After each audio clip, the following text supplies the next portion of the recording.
38 live session on the level of compliance management for the HR professionals as well as for the payroll managers, then the compliance managers. So this is going to be a very interactive session on this prospect and the broad area where you are managing the different types of the population in an organization. For that, there are some prerequisites which you require to keep with you. So bring your notepads as well as the pen so that there will be the many questions come in your mind. So keep all those questions ready on your notepad because we have shared with you the schedule. This program will be go according to the schedule which we have provided and shared with you. So please quickly in the chat box share your location where you have joined. So here I can see as of now Mohsin Mullah, Koteshwar Rao, Anurag Ojha, Rajendra Goswami and Purushottam. Welcome you all in this live session today. So till then the remaining member join, you just share your location where you have joined. So Anurag Ojha joined from Bihar, Mohsin Mullah joined from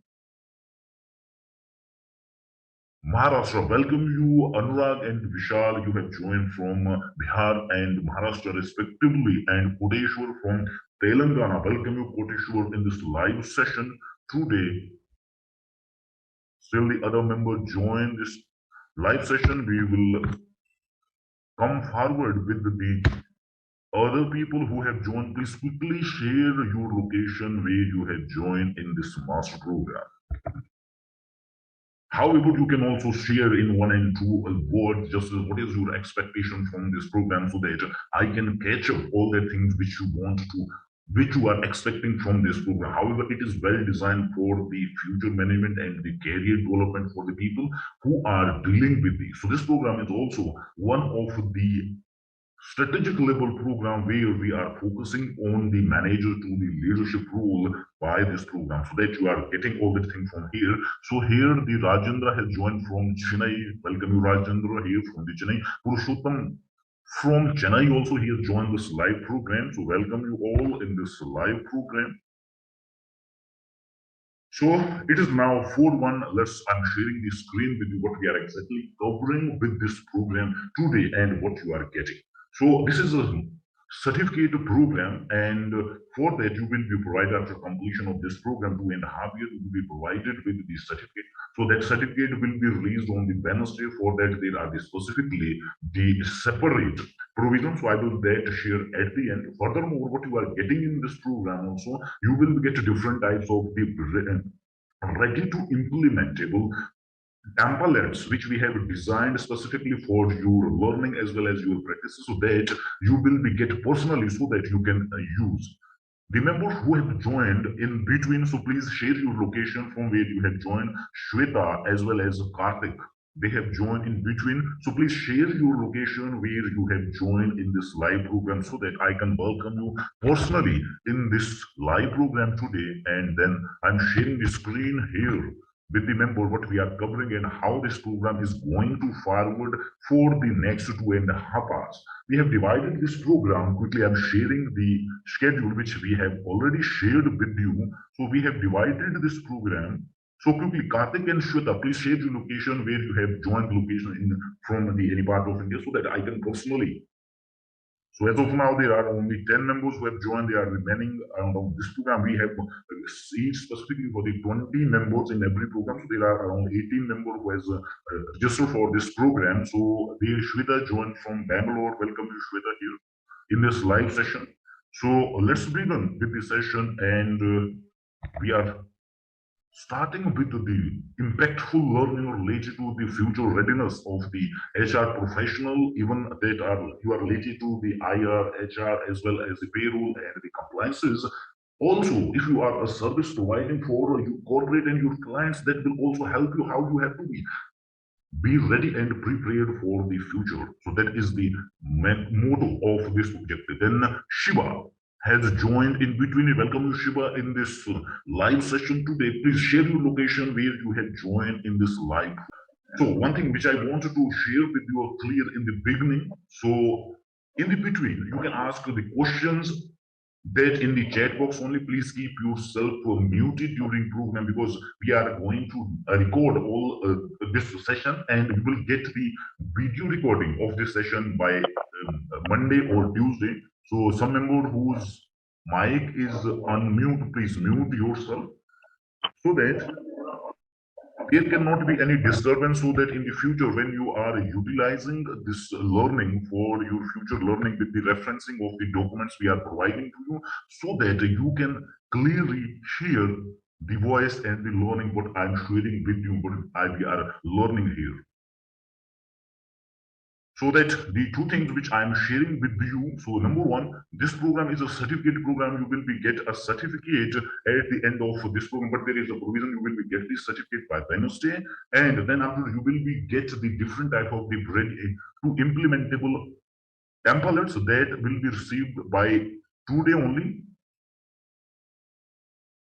After completion of this program, so this program has been scheduled for 2 and 50 hours, 2 and 30 hours, 2 hours and 30 minutes, so 2.5 hours. So as per the previous experience, most probably when the people ask the question, so this program, most probably we have concluded for the average around 3 hours maximum by 7. So it is depend on your curiosity and your learning, your questions. So welcome you again in this live session. This is a schedule we have shared with you. We have divided this program in the 3 different perspectives, as well as the 3 different schedules, or the 3 different rooms, where we are covering specifically the existing and the future level of what are going to be changed and how it is impacting the HR peoples, the isolation in the companies, the payroll system, as well as the compliance procedure for the future.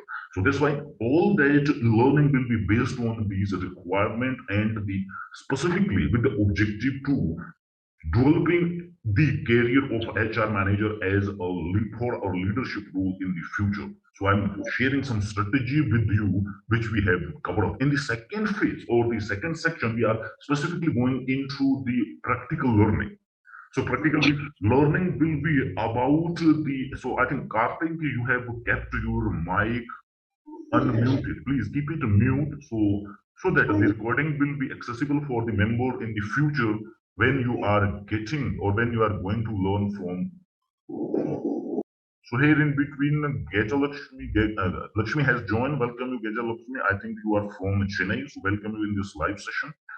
And so in the second session, we are going to be implement the compliance management portfolio as per the revised, the new law which are going to be implemented from the new financial year as of now, which has been confirmed, but still there are still no notification we have received. Then in the third part, we have kept specifically for the question and answer. Whatever your queries will be, you can ask all those queries at the end, so we can freely discuss on your queries. So that's why I have been shared with you to keep the notepad and pen with you, so that you can write on all your questions, and we will cover all that end. However, in between, you can ask a question in the chat box. So it was about the program, how we are going to deliver this program, what we are covering exactly. Then further, the next way, now it is mandatory to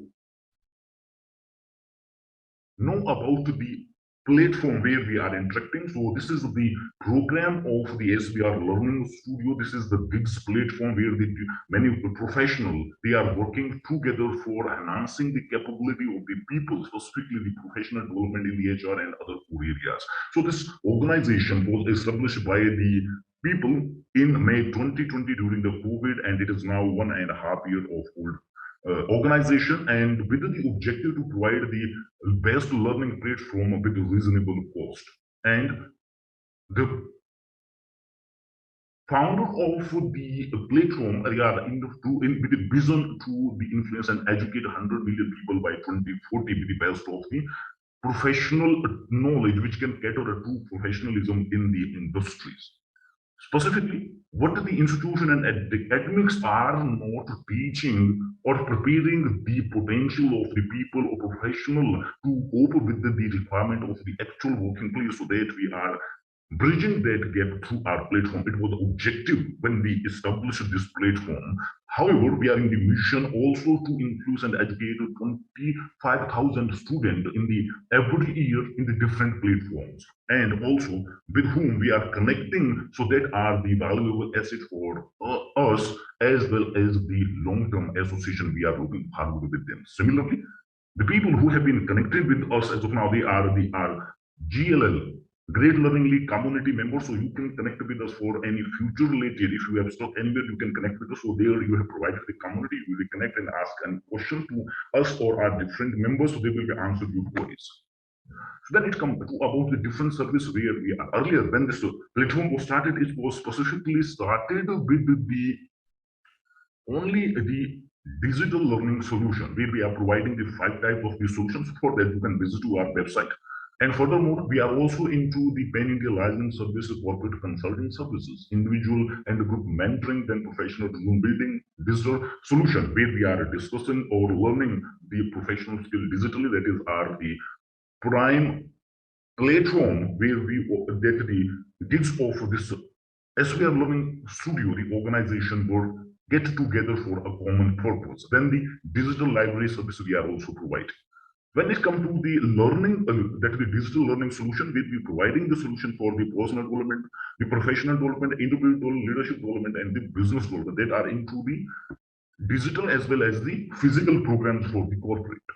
Then how you can connect with us? So there are the many platforms also where you can connect to us. We have provided the community. Addition to the community, we have one a dedicated web portal where you can check or the go through about us, so who we are, how we are connected, and how we are specifically focusing on the professional skill build for the people. Then we have one a digital learning academy specifically, and where we are providing the different educational programs or courses, so that we can, you can also check out that. So the you can go to the website also. However, at the end, you will get some links of that. Then you can connect with us for the social media's platform. You can check out that specifically learning about the soft skill, then specifically learning about the HR field, as well as the people who are enthusiastic to learn from the global leader. For them, we are providing the group that the book reader solution, where we are providing the small summaries about the different types of the leadership and the productivity books. Then now it is about your facilitator, me. So my name is A.S. Srinivasan, and I have more than 18 years of experience in different industries, the multinational as well as the Indian. So that I have worked with the last assignment for one global organization, Southeast Asia, where I was specifically into the HR as well as the labor law, compliances management, and the labor law management in the Asia region. So as of now, here with the SBR Learning Studio, I'm providing the facilitator, guiding to them and consulting with these gigs to the labor law and HR field with our students. So you are learning and getting the insight about this program today with me here in this 2 hours and 30 minutes of live session.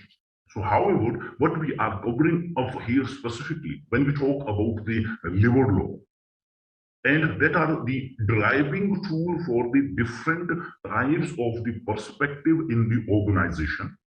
So when we talk about the Indian scenario and specifically the nature of the Indian labor law, there are the different types of the law which impact the industries, even that are specifically for the employment, as well as their businesses, their financial also. So accordingly, we can divide all those law in the 4 different categories, which is related to the company, related to the financial management of the company, then their environment solutions and disaster management, then it comes to the labor law. So that labor law are specifically in the different categories.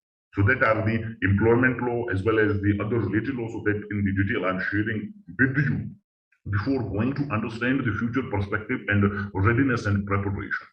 So when we talk about specifically the labor law, which is driving or regulating the employment in the industries, so that's why this program is specifically for the HR people who are dealing with the engaging of people in the organization, who are acquiring as well as who are attracting the people, talent management, as well as the people who are into the associate relation and IR relation. So that is going to be most important program for them. Then who are into the payroll, what are going to be changed in the future as well the payroll, what you have to change, so that we are also going to be covered here.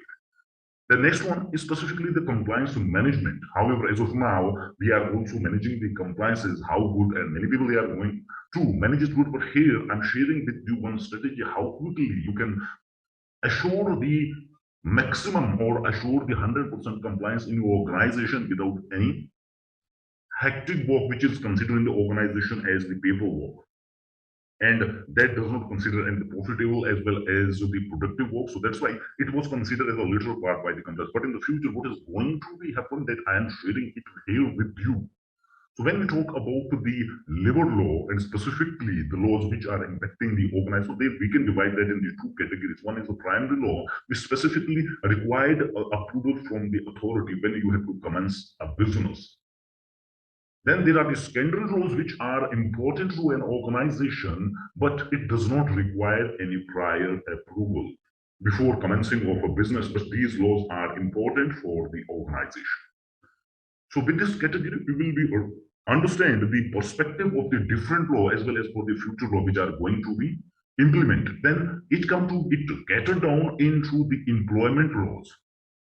So that labor law we can divide in the different categories, but mandatory category is related to the employment law, how you have to regularize the employment. Because when a business has been started, that business will be done through the people. So when the people are engaged by the organization, that come under the provision of the different employment categories. So when we talk about the employment laws, so that we can divide in the different categories, most probably there are around 33 or 34 number of the existing law which are known as the industry law, as the labor law, the employment laws, so that are regulating, monitoring, defining the different perspective for the industries. Like the existing labor law. So there are the long list, as I mentioned in the beginning, that are the 78 total law, but they are defining the different perspective. When we talk about the labor law as well as the employment law, there are the 33, around 33 numbers of the different labor law which are defining the employment condition in the industry. So specifically, we can divide them in the 8 categories. So that category is the law which are specifically defining, regulating, and monitor the working hour condition of employment and the services industry. So there are the 12 different laws which are defining specifically the industries and the working condition in those industries. Then there are the 3 existing law which are regulating, monitoring the wages. So it is important for the people who are into the payroll management, so they need to be considered these law. However, it is important for the strategic people also who are defining the organization strategies for engaging the people or engaging the employee or workmen in the organization. So we can give them different, if go to the definition of the law, it has been different definition as per the existing law. So what is going to be happen in the definitions also when the new 4 codes will be implemented, that we are also going to discuss here. Then the law which impacting, regulate, and monitor the wages. So there are the 3 different types of the law. Then it comes to the industry relation, because that is also one of the important function and the relation for every industry, which is divided between the employer and the employee, employer and the authorities. So that is specifically when we talk about the industry relation, it is between the employee and the worker as well as the management. So there are the 3 different existing labor law or the law which regulate and define the industry relation in industries.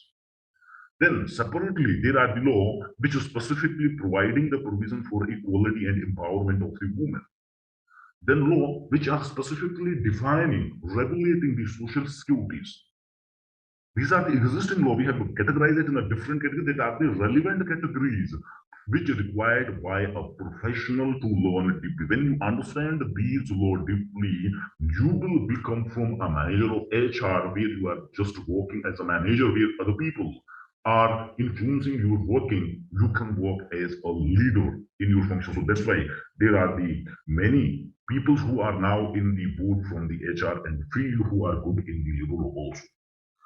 So then there are the other specific law which is defining the prohibition of the law, the category and the age specifically. So there are the many laws available which are prohibitive law. Then employment and training related separately law, where you have to engage the young people.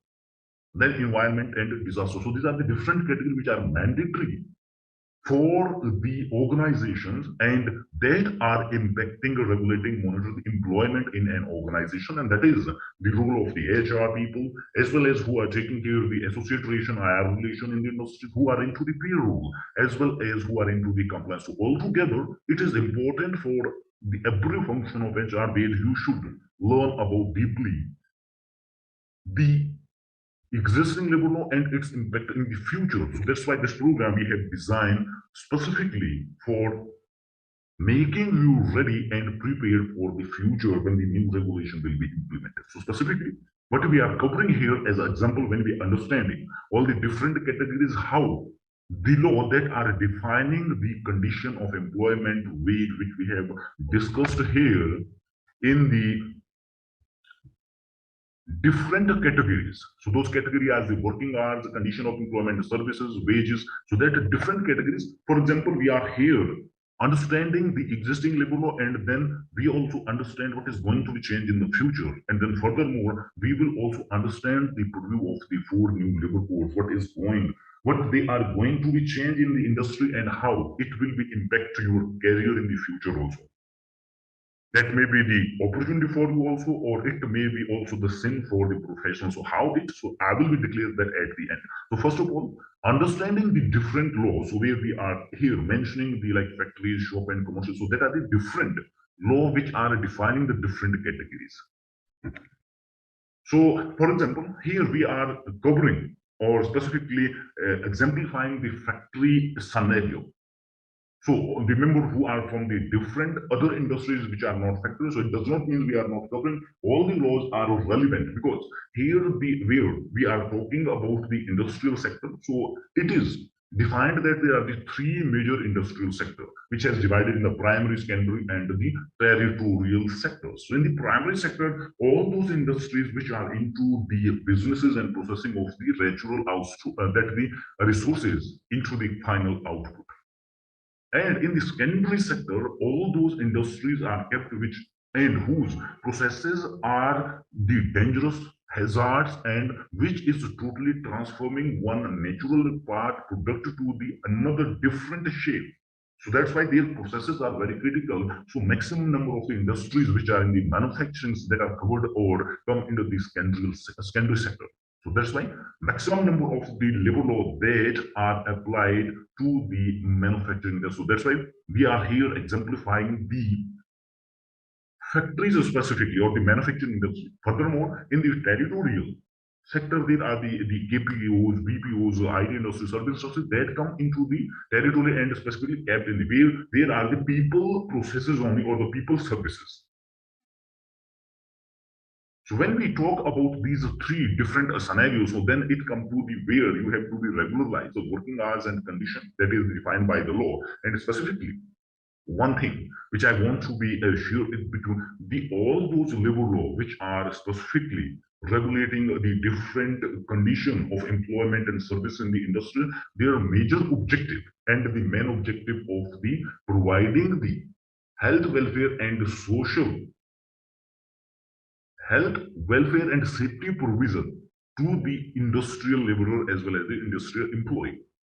So that's why there are the many regulation has been provided which need to be facilitated or which need to be abide or followed by the organization. So that's why if these regulations are not followed, that are the obligation for the employer.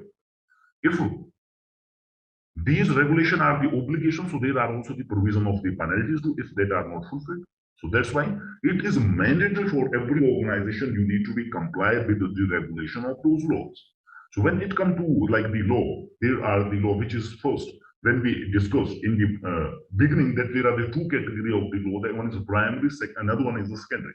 Primary law are those law which require the prior approval by the authority to commence a business or business operation from a premises. Similarly, when we talk about the manufacturing, so manufacturing had the factories, it covered under the Factories Act 1948. So it is a primary law where you require a prior approval from the industry, from the authorities, then you can commence a business or manufacturing process in a premises. When you have been granted such approvals, and you have also submitted certain documents which is referring and satisfying. You have the premises, you have the business, you have a organization, you are belong to a company or something else. So then they will be approved, finally grant you the permission where you have to, then after you have to facilitate the different provision like the health, safety and welfare. So that all are specifically defining the working hours and condition of employment and service in the industry.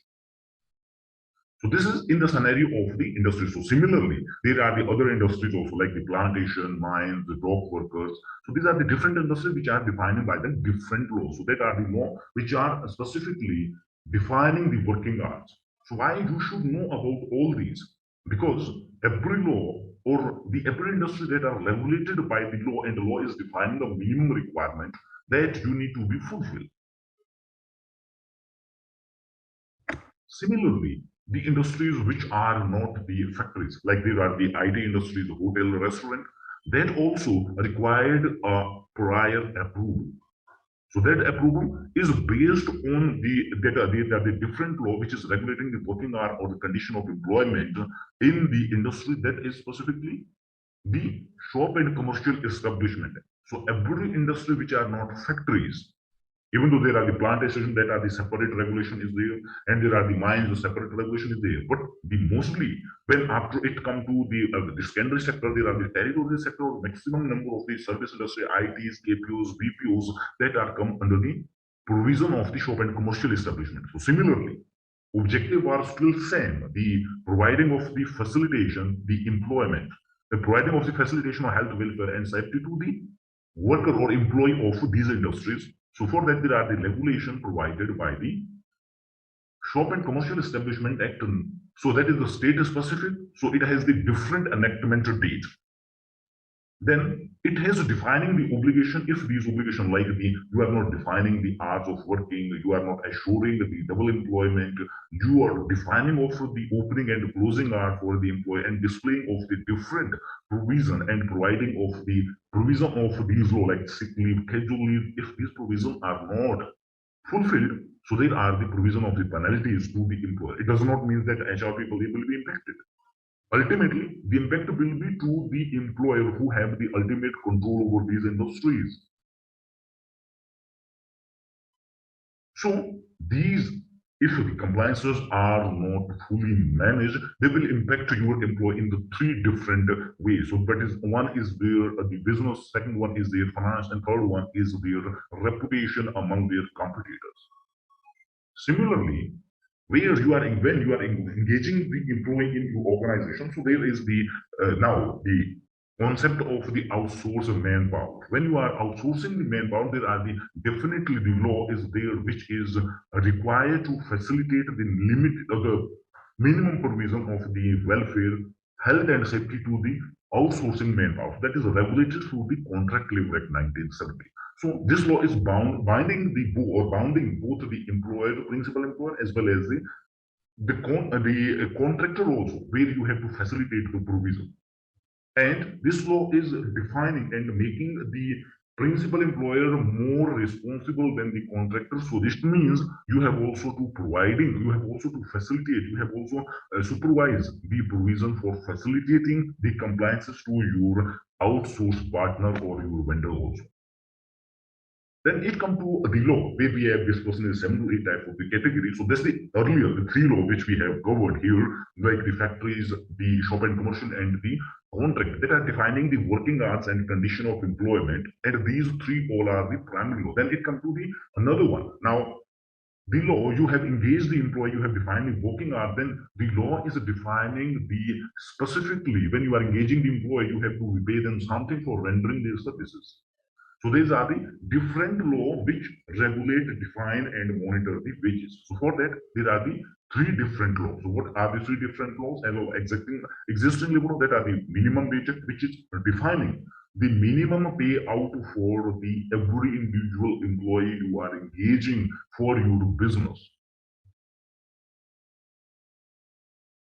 And when you are defining, you are okay and you are facilitating the minimum wage too, but there are the condition inside also, like the minimum wage which has been prescribed by the government, you have to facilitate them, and you cannot bifurcate that, because that has been already have the bifurcation of the minimum basic wage for the position and the job, as well as the dearness allowances.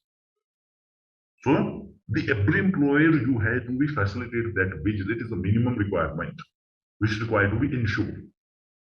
Second, when the organization, they are ensuring the minimum which has been defined and prescribed by the state, specific, because the state government has been given right under the minimum wage act that they can define their minimum wage for the state.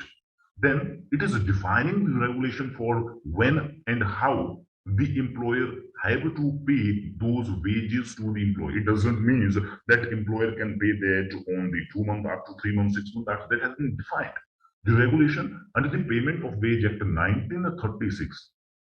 So it may be the question it was before the independence. However, the name has been given for the 1936, but there's still the regulation after the many amendments. It has been as per the new, as per the existing norms.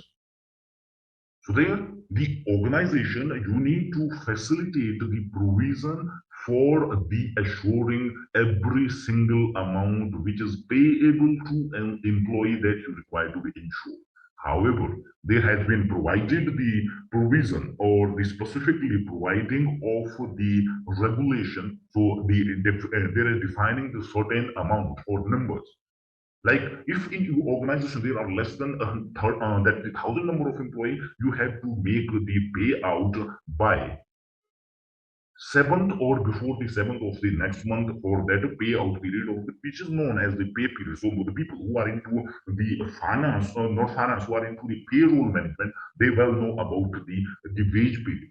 And secondly, the organization who are engaging more than 1,000 number, that need to be assured every payout for or by the or before the 10th of the next or the next month, that is the for the next month of your pay period.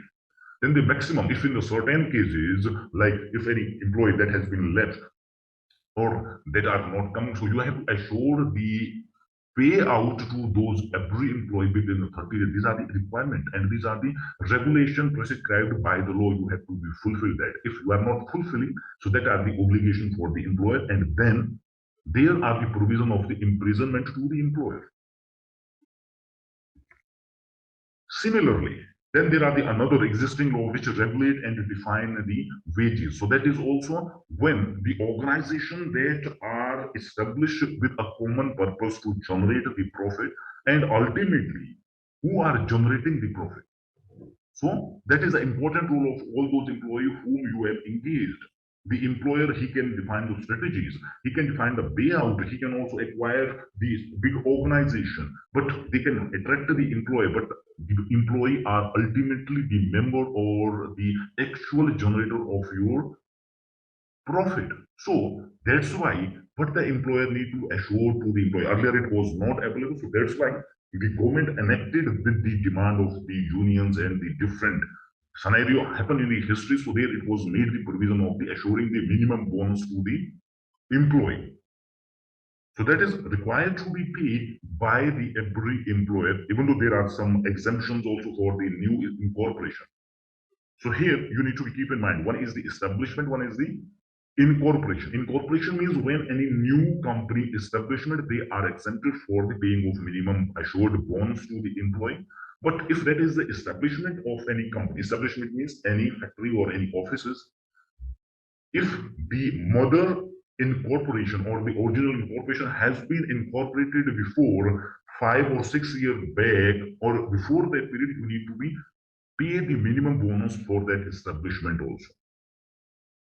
So that is specifically defining the wage for monitoring and regulating the wage for the industries. This is the second category after the defining of working condition and employment, as well as the wage for the organization. Then it comes to the social security. Means when an employee, he will be retired or he is within the organization, how its another expenses will be finance and facilitated him, because in the organization, so the people, specifically the law, are impacting and applies to the class of working who are directly involved to the operational activity, or which is known as hand-on works, and which is known in the corporate terminology as the blue collar. So those members, because there is the minimum standard of minimum wage that is defined by the prescribed by the law, and the organization, they are liable to pay that minimum, be able to that minimum wage. It is depend on their the rents of the employer that they want to pay additionally, or they want to facilitate it. Otherwise, in the maximum number of the organization, they are paying the minimum wage. So in that case, how that employee will be survive after their retirement? So first thing is come in that the every organization, they are considering the new hires, and the every employee, they can be stay for the longer period. So what are the opportunities as per the law? So we are not talking about there are, you have some that is the enhancing of the employee, their development, also their training and learning. You have the facility of their succession planning. Here we are talking about the law perspective. So law is defining there should be some minimum security to the employee. So that's why there was the one law which has been defined or enacted in 1972, specifically facilitating for the employee some amount for their rewarding of their long services. So the payment of Gratuity Act 1972 come in the existence with the objective to facilitate the minimum as per their certain wage. So they should be served, they should be rewarded with some amount or some payout when they have completed certain period of time. So that's why in the Gratuity Act, it was defined when the employee, they completed the 5 years of service in the organization, they will become they will become eligible for the claiming of gratuity from the organization. And secondly, one important thing you need to keep in mind, gratuity is the one law which is specifically prescribing or defining the statutory right of the employee claiming of gratuity from the employer, so that they can claim the gratuity any of the time.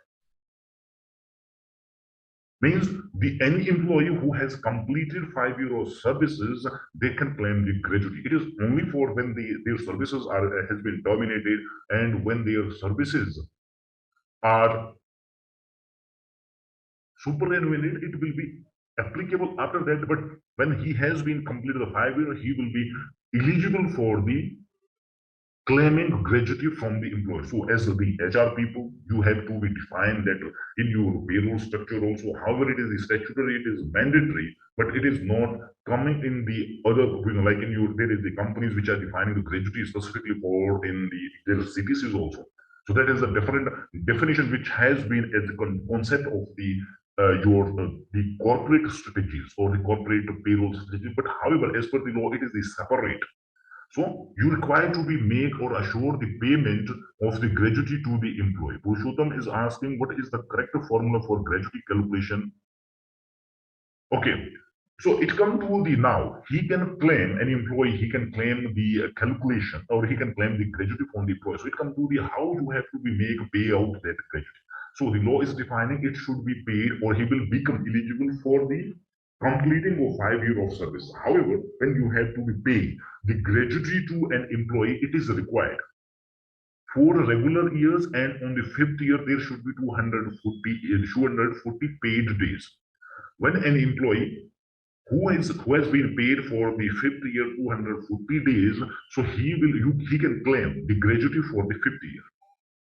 So means he will become eligible for the claiming of gratuity from the employer. So however, there are specifically it was not mentioned earlier in the law, but in the Madras High Court, given the judgment in the gratuity case, where the calculation, the period, specifically how it will be exactly calculated for the period will be calculated for paying of the gratuity. So when an employee, if he has been left the organization, so he has completed or the 4 years of regular services, and then furthermore the 240 days of actual working in the organization, he will be eligible for getting or claiming the gratuity from the employer.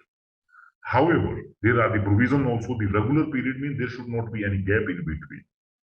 Even that gap are due to some accident, due to some other reason or the medical issue. So for 6 months, it is considerable where you are paying to them.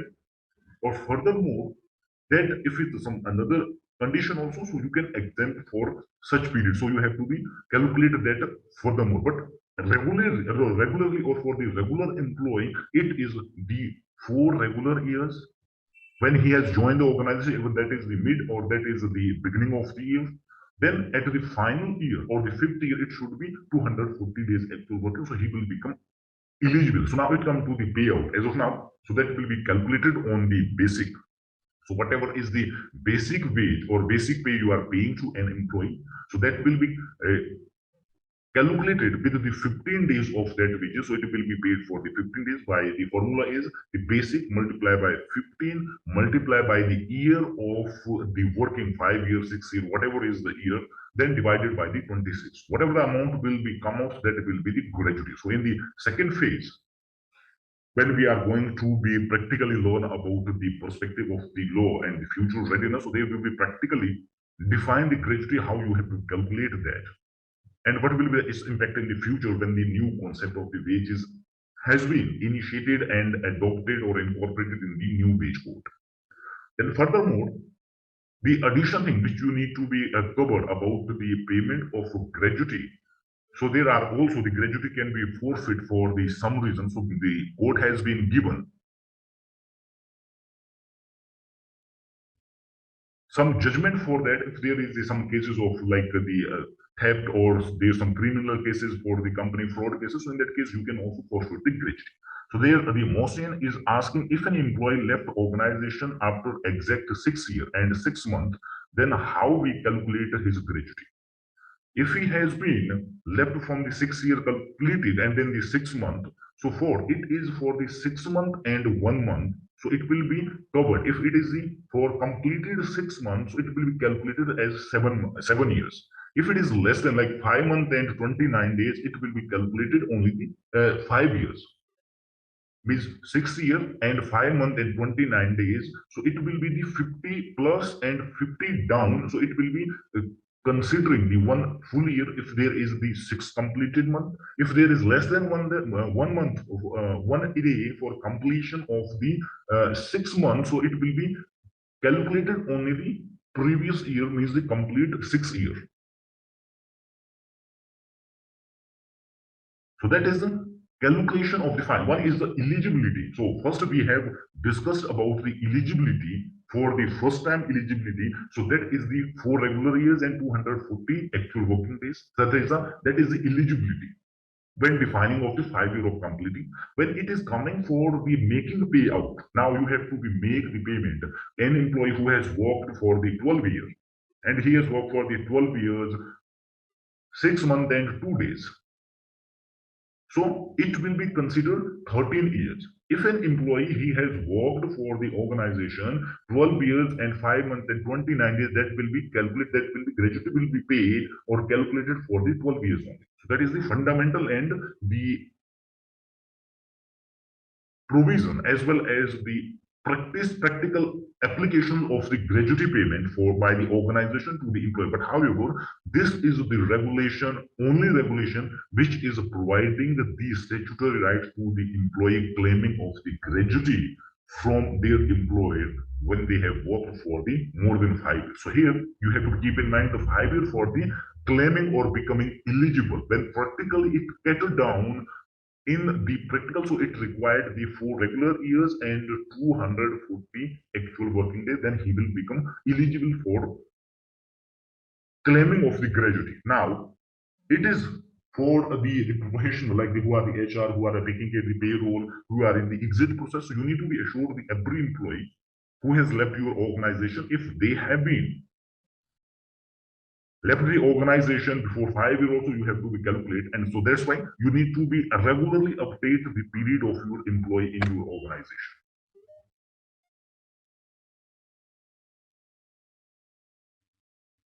So addition to that, the law which are specifically defining the different perspective of the law related to the employment. And then it come to the other law. So other law that are also defining the social security, which is during the employment also and after the employment. Similarly, in the gratuity that will be paid after this superannuation, that is also the reward for their future journey or their future life after their employment. So there's some handsome amount should be in their hands. So that's why the provision was enacted and made under the Payment of Gratuity Act 1972. Similarly, there are the law which is known as the EPFO, Employee Provident Fund Organization, that is specifically the retirement scheme of the government through the law for the industrial labor or the industrial employee. That is also assuring the social security for the industrial employee or the laborer worker after their retirement. It is the retirement scheme where it's providing the different types of the facility. Like there is some handsome amount should be in the hand or the specific amount. It is not specific. Some handsome amount should be in the hands of the employee when they retire. And secondly, there are also the provision of the pensions. So for pensions, if an employee, their contribution are continually, they are submitting or contributing to the EPFO, so it will be automatically eligible for the pension after their retirement or obtaining the 58 years of their services. Third one, there are also the provision of the insurance, the accidental insurance, or which is known as the linked, the employee deposit linked insurance. That is related if something happened to the employee who are the subscriber of the EPF, their family, their dependent, their legal heir, they can get benefited under the provision of the employee deposit linkage. So there are now after the COVID, there are many extension has been done. So up till 8 lakh rupees insurance or financially support the dependent of the EPFO subscriber, they can get. But now it come to the employer, it come to the representative professional like the HR who are into the payroll, how you have to facilitate these provisions. So first of all, this is also the primary law where you require the prior permission from the authority or the EPFO organization. You need to be, your organization need to be registered, where you will be provided one business number to your employer, that you are, means employer are covered under the EPFO when there are the 10 or more employees. It is the regulation. Earlier it was 20, but now it has been made common to all that it required the 10 number of the minimum manpower in an organization, where the organization need to be covered under the EPFO. Pension amount can be withdrawn between the services. No. However, when you are terminating or when you are left, so as a practical, when you are switching one organization to the another organization, before the period of 10 years, you can also withdraw that. But when it is the 10-year of regular, it will be automatically transferred to the pension account. So you cannot withdraw that. Before the year of the 10-year of regular service or contribution, you can withdraw that. But when after it will be go to the like after 10 years, it will be directly converted into pension, so you cannot withdraw that amount. However, you are switching, like there is no gap in your the employment, so that you can withdraw it. But in the regular services, you cannot withdraw it. So then we are talking here about the social security, which is specifically after the retirement. So that are the specifically for the industrial labor. However, in the government sector, there are the many provisions related to the social security. There are the pension schemes also. Or there are the general provident fund for those the public sector or the governmental sector employee. Similarly to the industrial employee or the private sector employee, specifically as per the law, it is known as the industrial employment or industrial law. So every industry which is divided in the three sectors, that is the primary, that is secondary, that is the territorial. So all that together come in the industrial sector or the industrial employee or the industrial employment there. It is essential for every organization where you have to be covered your the establishment under the provision of the EPFO, so that providing or facilitating the social security for the employee or specifically the employee whom you are engaging in that. So it is also specifically the providing their provision for their safety and their fulfilling of their financial need. It is providing the three different objectives as well the provision for the employees. So that's why it is applicable or it is mandated for every organization. You need to be cover your organization within the provision of the EPFO. If these provision like that, first of all, you need to be cover your establishment, your organization under EPFO, and then after it is the responsibility. You have to be deduct, recover, and remittance the contribution. So that's why you may be well aware about the maximum number of the organization, even though who are the service provider like the contractor, they also make such type of misdemeanors of not paying or that contributions. So that's why the principal employer, they also face the cases of the 7Q and 7A and 7Q that are specifically when the contribution of the EPFO does not paid when recovered from the employee. But however, when there earlier it was the manual system, now it has been totally transparent or digital system. So somewhat that the practices has been improved. But further, still there are the issues also. But it is for up to you. You means the who are the dealing with the HR, the IR, the payroll specifically, how you have to assure it for the every individual who is covered under the EPF scheme. Because it is for their future. It is the money they can get in their during their uncertainty, like during the COVID period. So many people they left their job or they lost their job. It is not left, they lost their jobs. So whatever the money they have in the EPFO, so they will help them for a period of time till then they does not or any member any people does not have the employment in them, they can survive or they can secure their expenses with these funds. So that's why you need to assure these provision of the social security to the employee. Similarly, the EPFO is the law which is regulating the social security for the future. And similarly, there are the provision of the during employment social security also for the industrial employee who have the specific wage limitation. So it is prescribed by the law because the Employee State Insurance Act 1948 is the central document and it is providing a limitation of the wages where the employee who are getting or who are coming into the bracket of the wages of 21,000 rupees, they will be covered under the ESIC. And during the employment, they will get many types of the benefits under the provision of ECSI. So there are the medical benefits, then there are the accidental benefit, there are the funeral benefits, and there are the maternity benefits. However, the ESIC is one of the important law for the organization also where you can transfer the liability related to the compensation and the medical provision providing to your employee. So that will be covered and assured by the ESIC. But it is for the limitation of specifically the base ceiling of the employee who are getting the wages for the 21,000 rupees.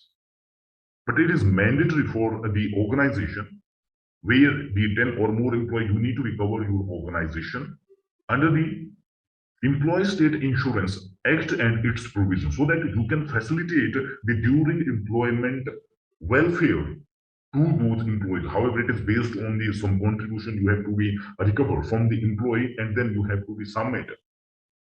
Or you have to pay some, the employer have to pay some contribution. So as of now, the latest it is a 4%, 0.75% from the employee as well as the 3.25% from the employee. Altogether in total, which you have to be submit of the gross salary of an employee.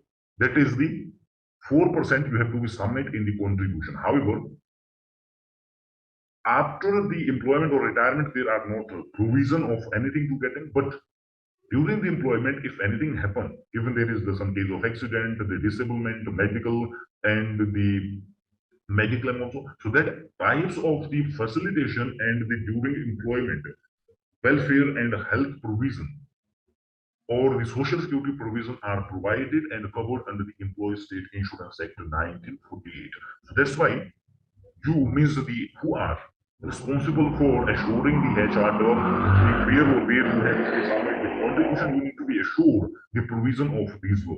However, for the organization, it is also important these provisions need to be assured by the organization, and if the provision of the Employee State Insurance Act is not, it did not followed and facilitated by the employers, there are the provision of 3-year or imprisonment to the employer. The next one, when we talk about we have discussed about the law, which are defining the wages, which are defining the working hour, condition of employment, wages, then social security. Then it comes to the specifically how now the employee they will behave in an organization, and how the employer they will behave with those employees who have been engaged or they have deployed for their operational or business activity as well as their operational activity. So for that, there are also the regulation prescribed which are defining specifically the condition of employment as well as which is the code of conduct for the employer or employee. So that is regulated and monitored by the law also, which is defining the minimum required, the standard also. So that is referring from the Industrial Establishment Standing Order Act 1946. However, as per the law, it is specifically provided the mandatory provision for the factories where you required the certified provision of the standing order when you are changing some condition of employment. Otherwise, everything which is regulating the employment condition as well as the code of conduct where how the employee will be resumed to their duty, what are the disciplinary actions for the employee if something, what should be their behavior, all the things are referred from the standing order. If you check out, you are in the HR, you have the appointment letter. Every organization they have the agreement with the employee. So that agreement is known as the appointment letter. So that appointment letter is the resemblance of your industrial standing. If you go through this whole law, so it is defining all those clauses, or it is defining and providing the provision for all those clauses which has been mentioned in the your appointment letter.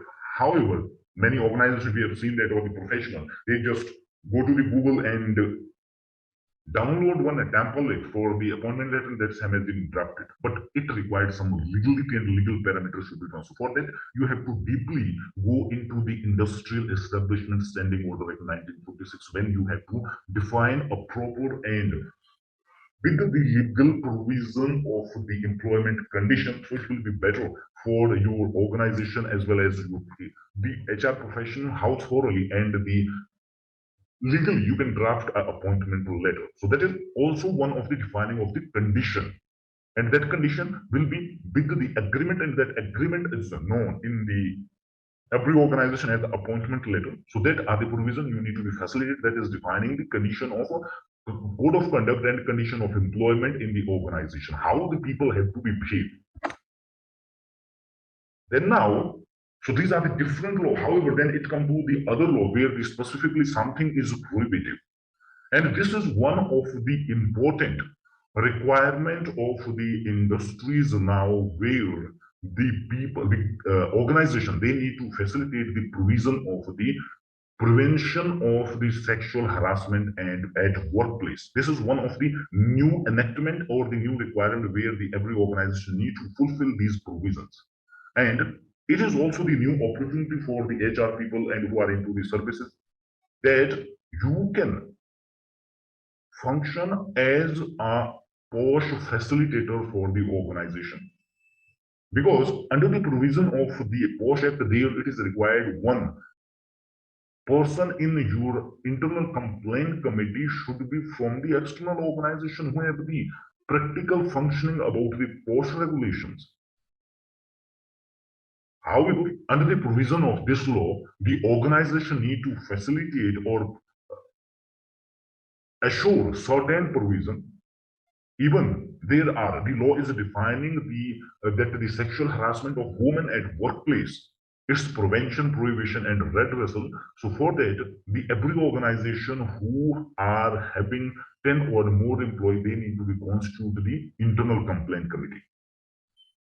And then you have to draft a provision and procedure for specifically the prevention, prohibition, and redressal, where you have to define, or it should be with the intention of your employer that there is no tolerance, there is zero tolerance for the harassment, sexual harassment for women at the workplace. So such policy you have to be defined.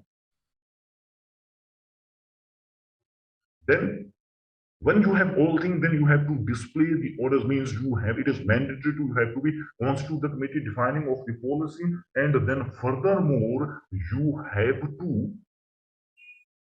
implement these provisions and you have to record all those provisions. Then it is required, there are the authority of regulating the provision of the post act separately, so that is the district officer, and this law is regulated not by the employment and labor department, it is regulated by the child and labor development ministry.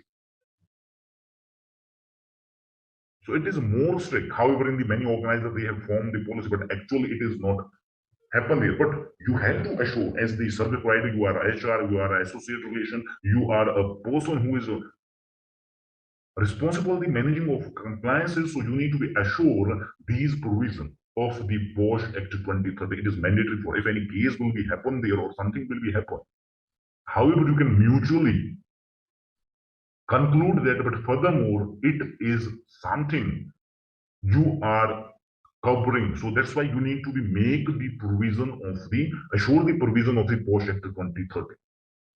So it should be an autonomous body within the organization, and the organization have to facilitate the provision. However, it has a different provision and differently you have to enact in organization. So there are the many provision you have to facilitate where the educate training to the IG members as well.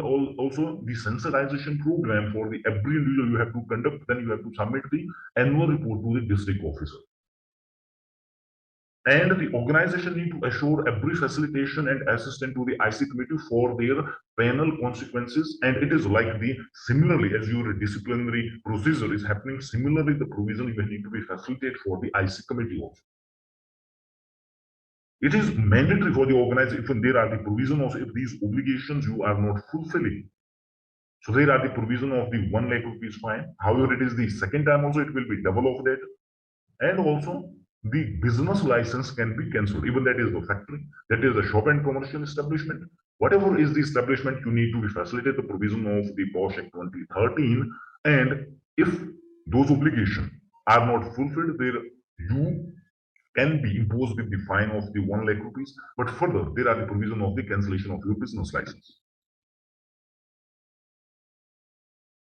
So these are the different the scenario and perspective of the existing labor law, which are defining the different condition of services for the employment. So as the people or the service provider or the professional who are into the HR, the payroll, as well as the IR, so you need to have the deep understanding about all these laws for the future to have a cordial relation in your organization. So that will also help you with the retaining of the employee. And furthermore, there are the new regulation of the law or the labor law that is coming, which are defined under the new labor codes. What is going to happen in that and how it will be impact the industries as well as the career of the professional who are dealing with HR, who are dealing with IR, who are dealing with associate relation, who are dealing with the payrolls as well as the compliances also.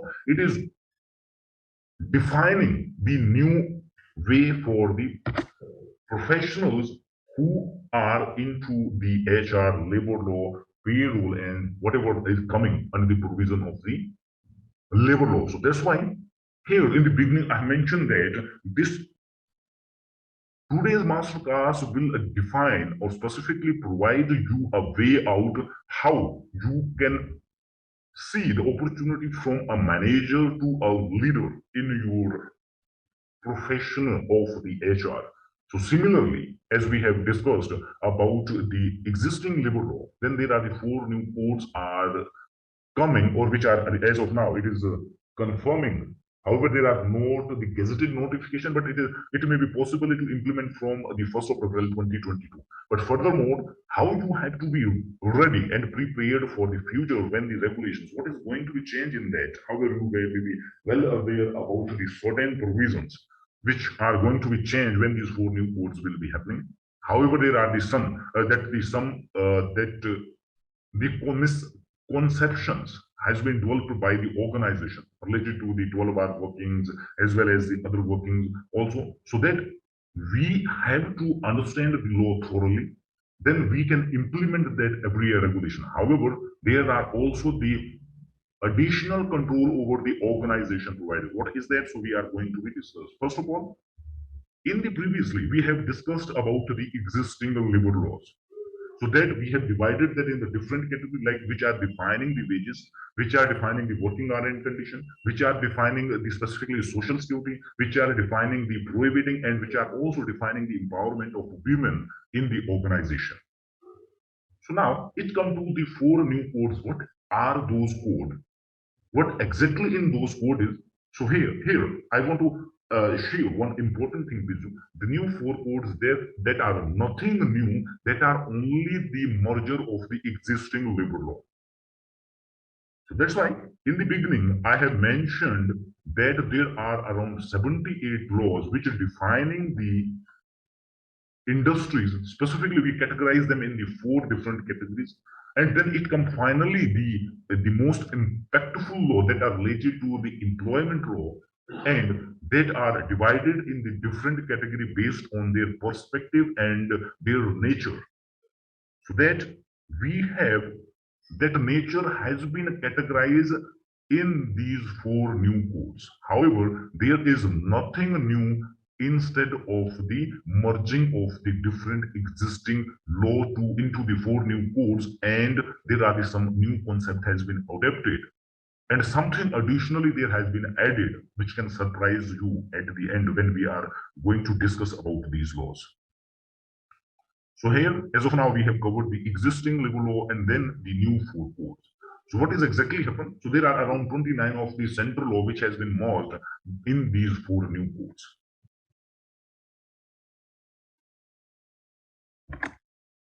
So when these four new codes will be implemented, so you are well aware that you have to listen, these are the historical reforms in the Indian labor law histories.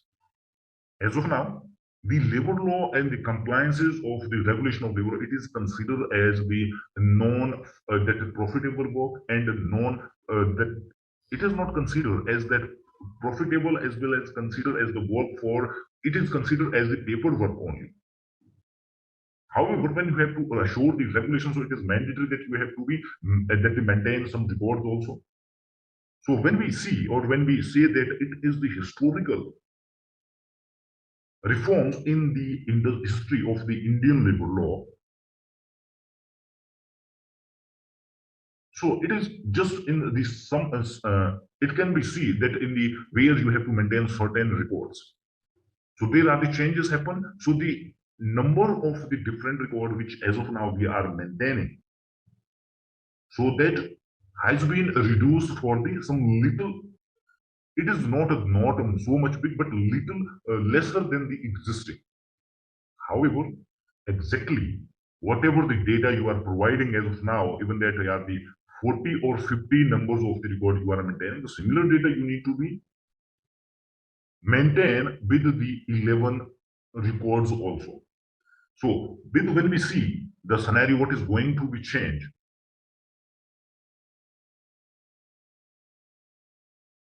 with the existing labor law as well as even the four new codes are going to be implement. So first, when we see that there are the biggest historical reforms, so that is in form of the maintaining of the different records. Like as of now, with the existing labor law, which are there are 32 or 34 of the law which are applicable to every industry. So there we are required to maintain the different records. There are around 40 number of the records. But when these four new codes will be implemented, so that record will be reduced for the 11 number. However, the information, the data you require to be shared, you require to be maintained that are similar. But the records, their numbers will be reduced to the 11. Then there are the returns also. However, there are as per the existing law, we are submitting the different type of the compliance status to the veridical basis to the authority, that will be reduced to the 4. So it will be composite for the all 4 new codes. One code there is the one return we need to submit. Then they required the different license. So as of now, there are the license required too, but when the 4 new codes will be introduced or implemented, so there the license need to be or be obtained by the organization, that will be increased for the 3. Then there are the different abstract you require to be displayed. So that numbers will be reduced for the 10 or the 13 instead of the 20 number. Then there are the restoration. So as of now, there are the 5 number of restoration required. Then it will be 3. And the remittance, that will be remain same 2 of 2 under the ESIC and BPF. So it come to the eye opener for every professional as well as for the organization and its employer who have the ultimate control, who is ultimately responsible for implementation of the labor law in their industry. What is going to be happen?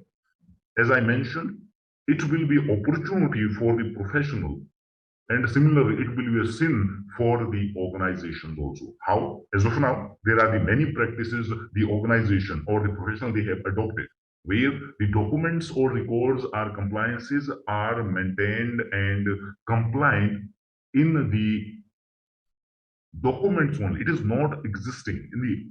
We have seen many industries where exactly it is here for the 5% of industry who are complying with the full potential, or they are assured. We can say that they are fully assured under the provision of the compliance. They are assuring the full compliance. Otherwise, in the maximum number of the industry, it is depend on the under table what you are providing, what you are giving to the inspector authority.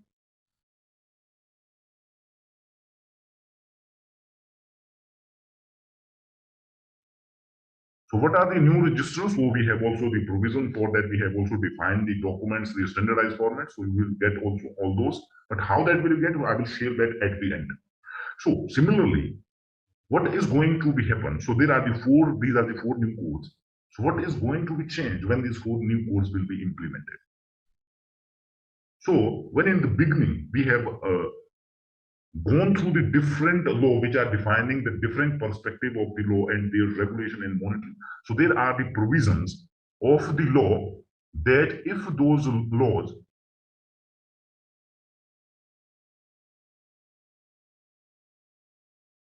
yes, everything you will get, don't worry for that. So as per the law, if the obligation are not fulfilled, there are the provision of the fine and imprisonment to the employer. So, however, as per the existing labor law, if any obligation does not fulfill, so there is the minimum 100 rupees fine or 500 rupees fine. So that's why the organization they have adopted paying the 2000 rupees under table and your compliances are fully compliant.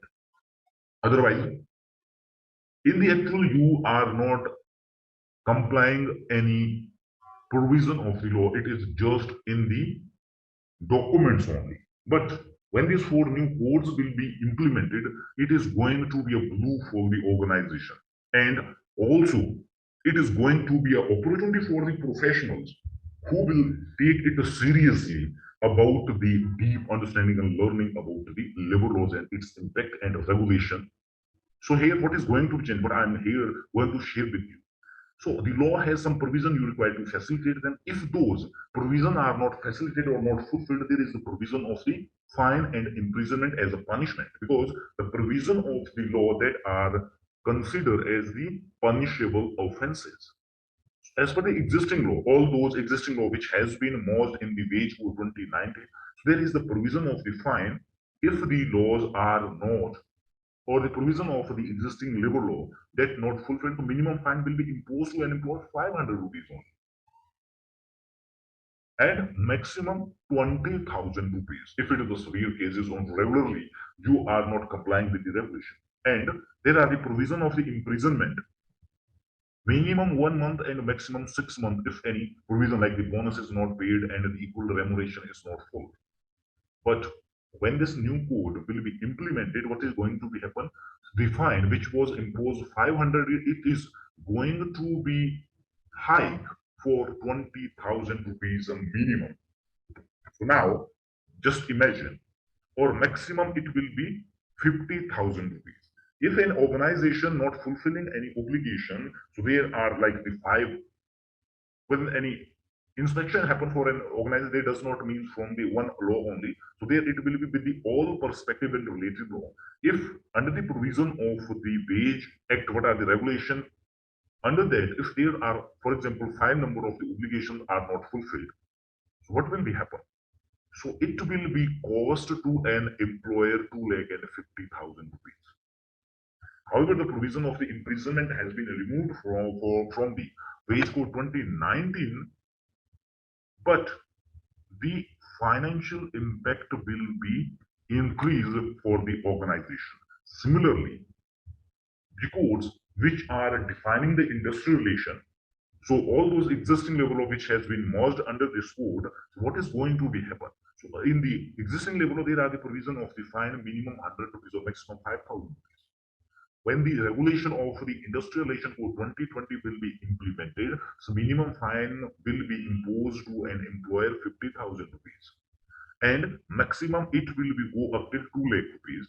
So now just imagine again, there will be the 5 number of the obligations which are not fulfilled or by the employer. So the employer will be imposed with the fine of 10 lakh rupees. 2 and 5 lakh rupees previous, so total it will be fine 12 lakh and 50,000 rupees with the two codes. Now there are the remaining two codes. What is going to happen with that?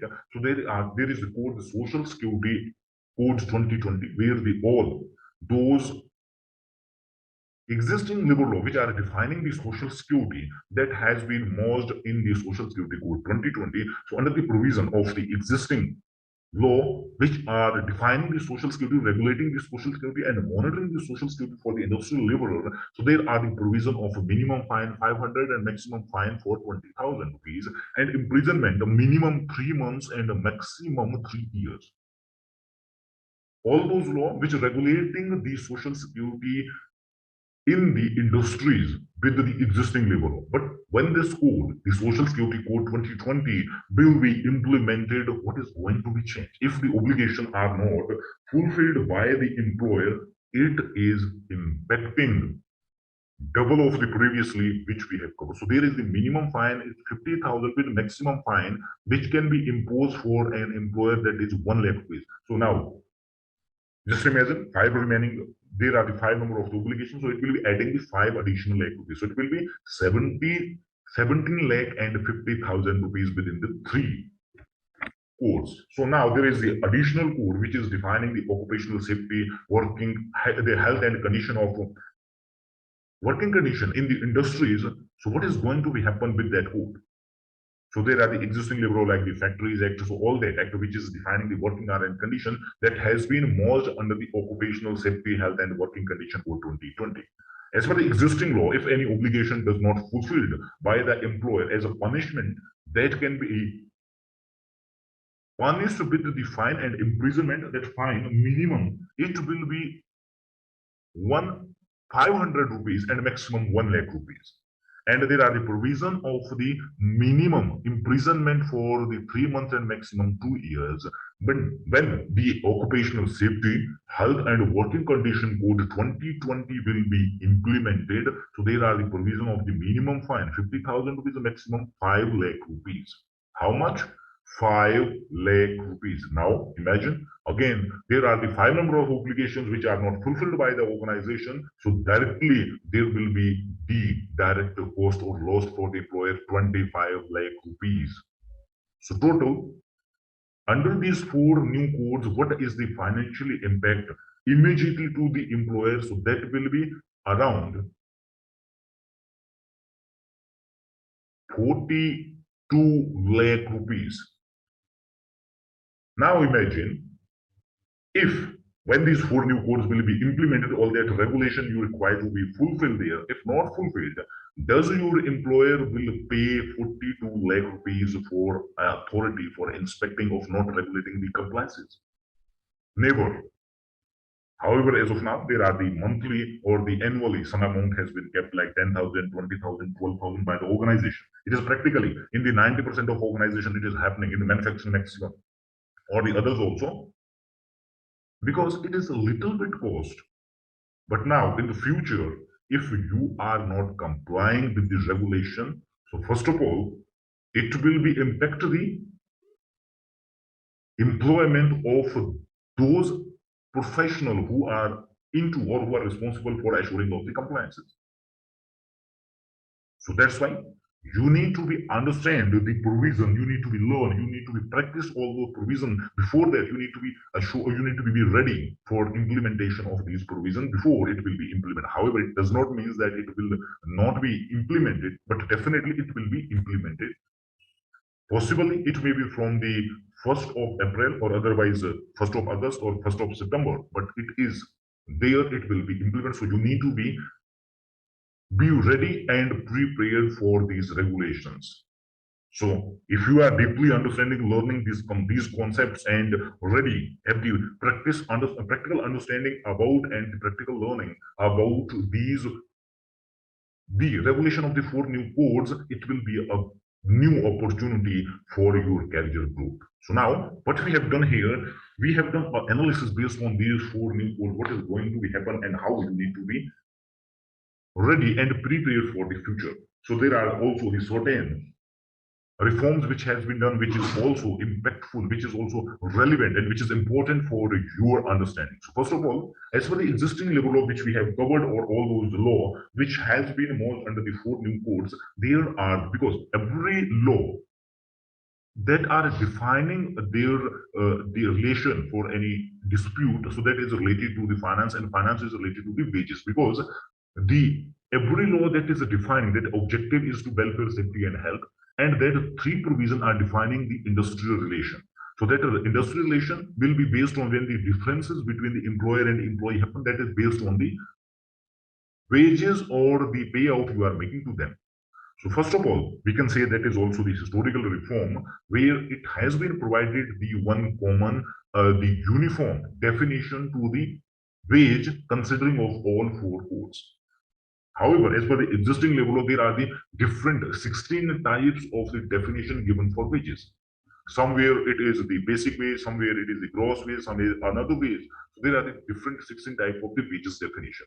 But under the provision of the new labor code, there has been given the one common definition for the wage. So that is the basic pay, then the dearness allowances, and the retaining allowances.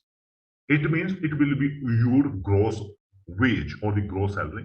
But however, there is one additional concept adopted, that the 50% of your gross wage or your total wage, that will be the basic pay or the basic wage, where all the regulation of the laws or the labor law that will be impacting and considering for any dispute and the provision.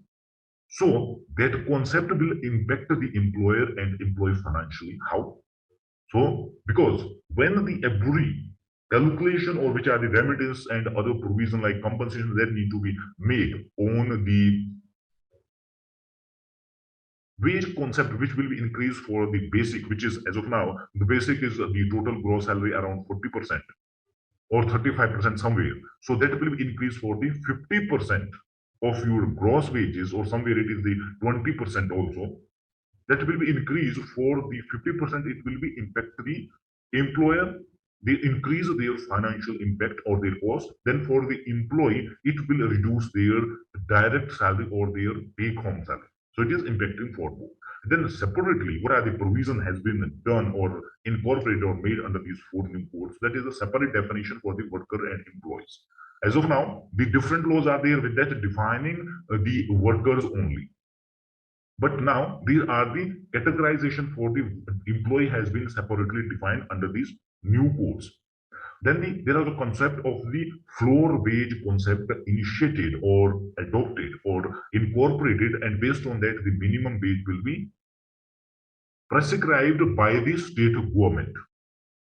Then there are the separate definition for the contractor and the contract labor has been given.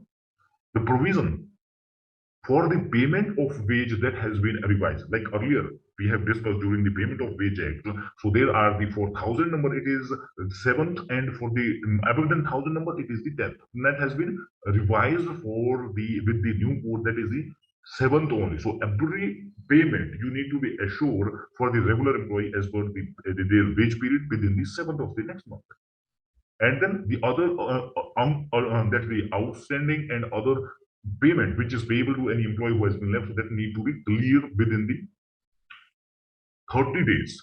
However, there is one the another concept you will understand, you will know about the terminating and the dismissal employee. So their full and final you have to make within 2 working days. However, that provision is already there in the Wage Act 19 Payment of Wage Act 1936. But that was not seriously defined in the law, but it has been made restricted in the or strictly in the Wage Code 29. So that's why it is now the new scenario for the organization. Then there are the standing order provision has been changed for the 300 numbers of employee. Grievance redress committee formation, that is mandatory for every organization where are 20 or more workers. Then provision of the aggregator has been adopted in the new code. Then there are the specifically for the people who are into the HR or who are into IR, where you have to defining the statistics. So it is important for you that you need to be assured the free annual health check for every employee by the organization. Then the leaves for the payout who are managing the leave or the payroll management, where the leave. So there are the three types of the leave provision already. One is the on leave, which is known as privilege leave, then the casual and sick leave. Now, with the new codes, the provision for the leave, earlier we are going to less them and cashing them. Maximum SL and CL organization, they left them if the employee they does not avail those leaves. But with the new regulation of these codes, so that leaves, casual and sick leaves will also be carried forward and accommodated for the 30 numbers maximum. After that, you have to encash them to the employee. Then the employment of women after 7 p.m. and 6 a.m. that has been allowed, or otherwise, the organization, specifically in the manufacturing and the other organization where they are working on the shifts also or in the night shift, so they require these that obtain the special provision or permission for engaging the female beyond the 7 p.m. and before the 6 a.m. Even though there will be the misunderstanding of one concept where there is provided that the 12 hours working. However, inside that has been provided the provision when you are engaging any employee on the overtime, you need to get their consent and pay them double of their wages.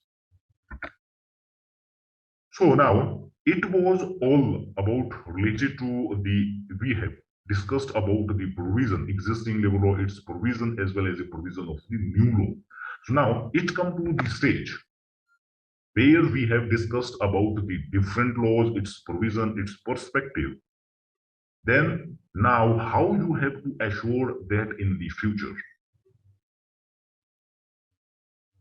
So here we have the practical session for you. However, we have made specific template ready for your references and future working.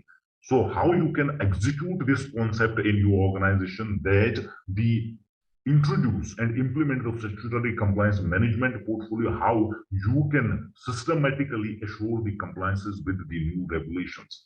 As well, you can utilize it with the existing also, so that you can improve your working as well as the systematic working in your organization. That concept I'm going to share it with you. So it is now 5:26. Here is the time for a break. However, we have considered the break for the 1 hour.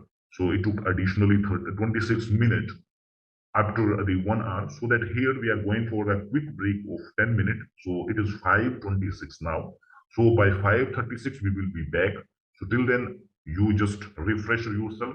And if you have any questions, so you can rewrite and refresh all those questions. And at the end, we will be cover all those questions which will be in your mind related to the provision of the law and the new concept or any relation with your functioning HR related, IR related, payroll, and your compliances related, which will come up, so that we are going to cover at the end.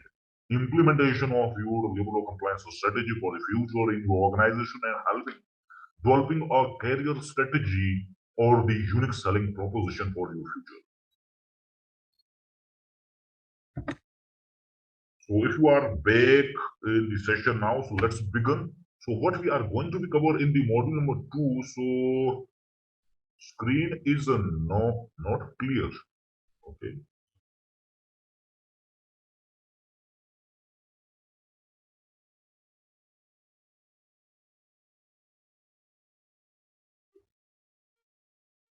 So just give me a while. I'm checking here what is the issue with screen. So however, from our end, I think the screen is okay. There are no problem in the screen.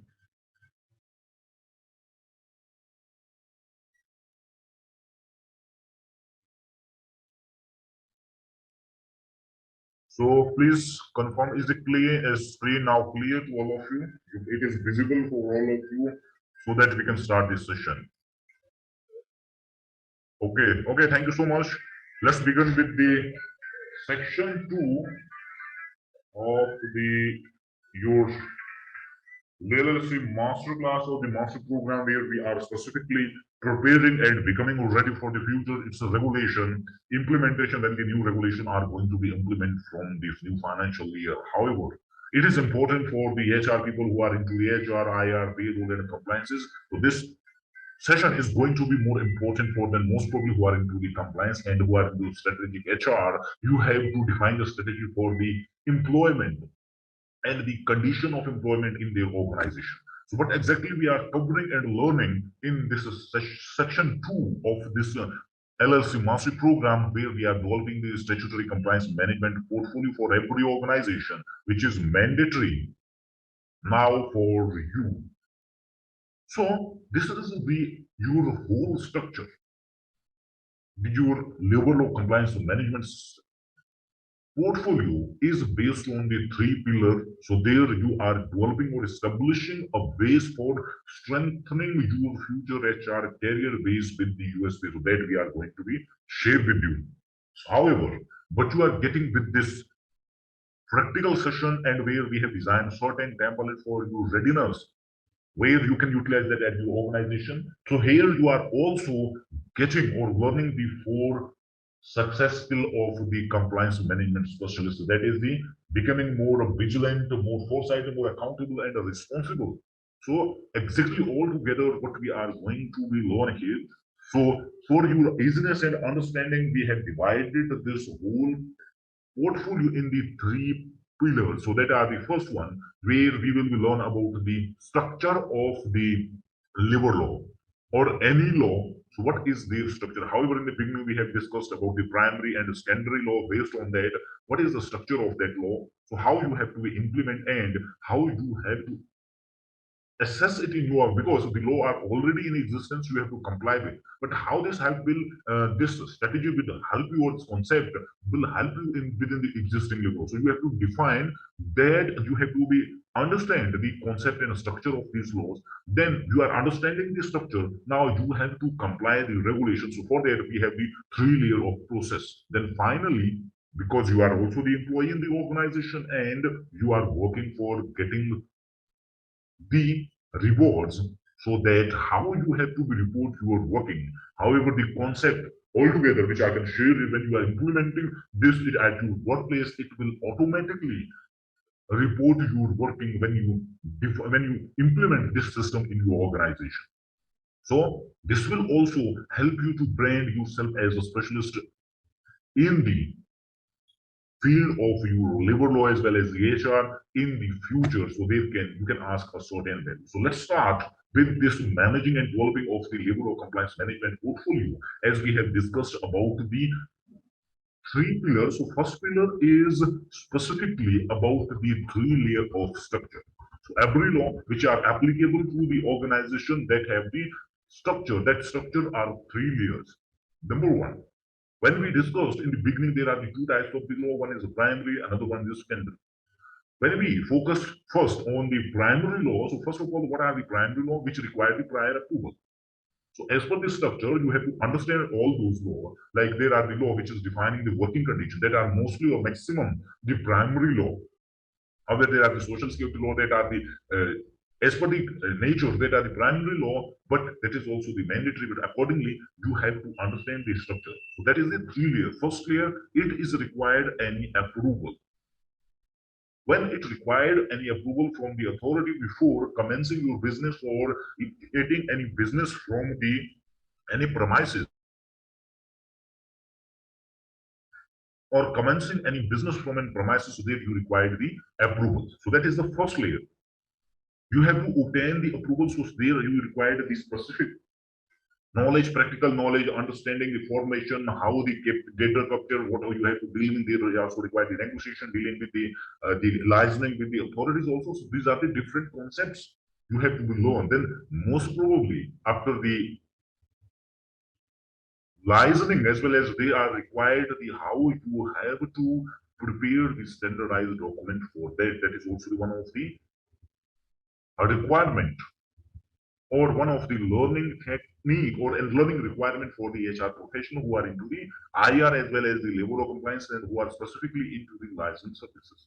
Then when there are the approvals, then you have to be based on the approval which you have obtained, then you have to facilitate the provision because that approval has been granted with a certain condition. So that condition you have to be implement. With that condition, what is happening? This all that secondary laws that are also covered under the condition, and then you have to be maintain the records for the facilitating of the provision of those laws.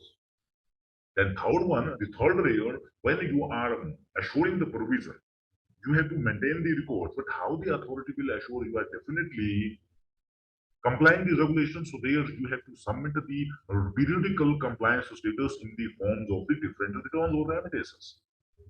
So that is the structure of your labor law compliance, which you have to understand.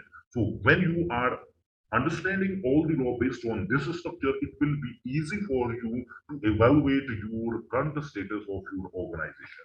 So what we have done here for you specifically, so that we have divided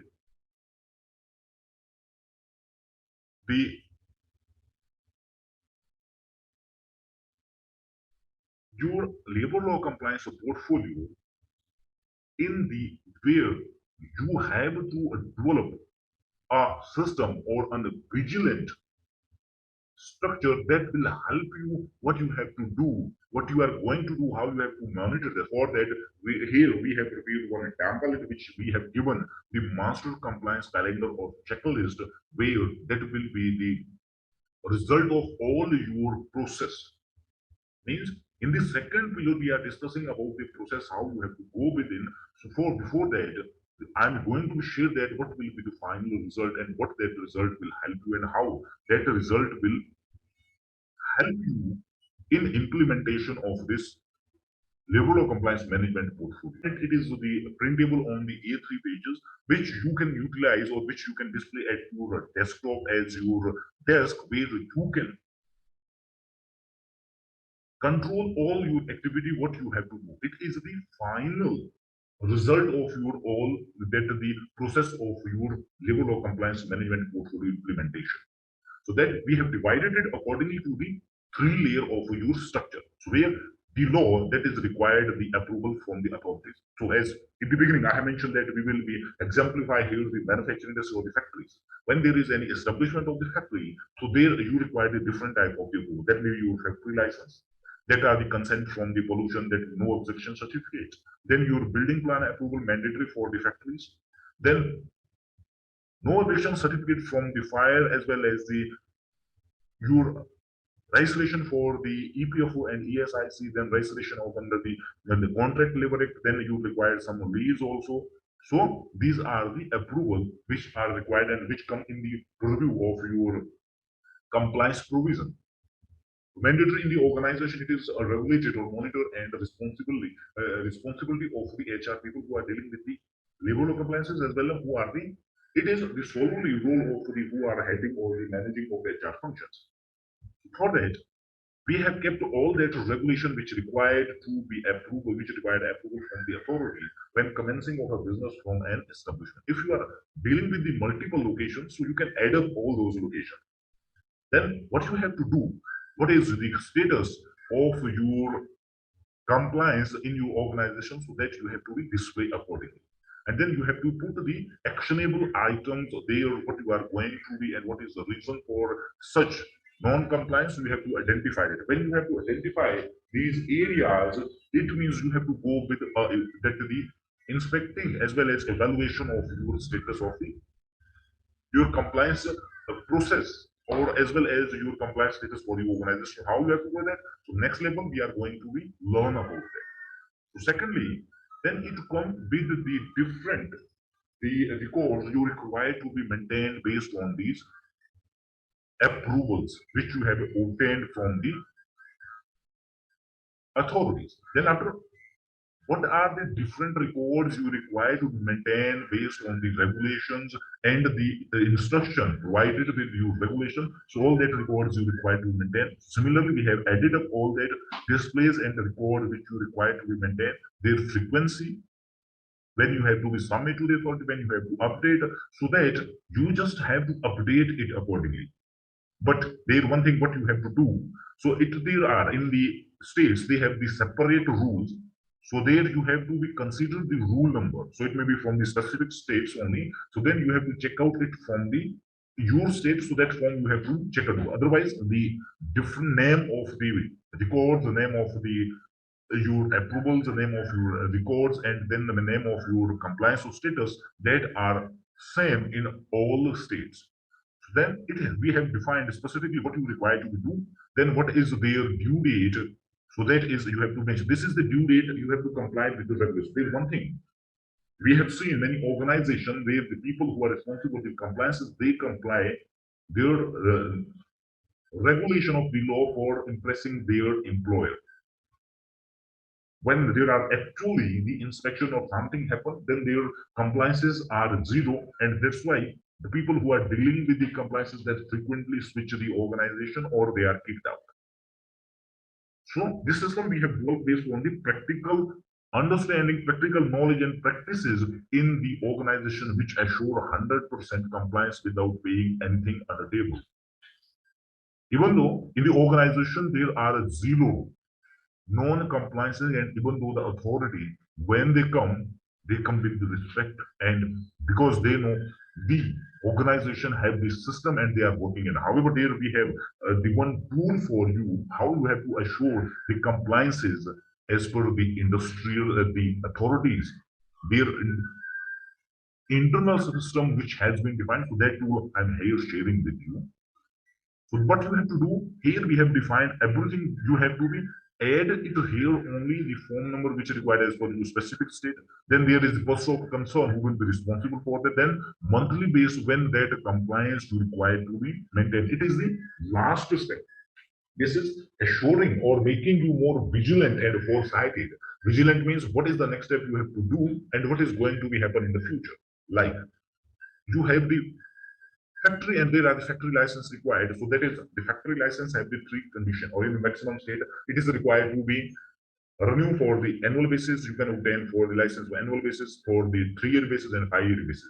So based on that, you will be vigilant when you are required to be implement or when you require to be that the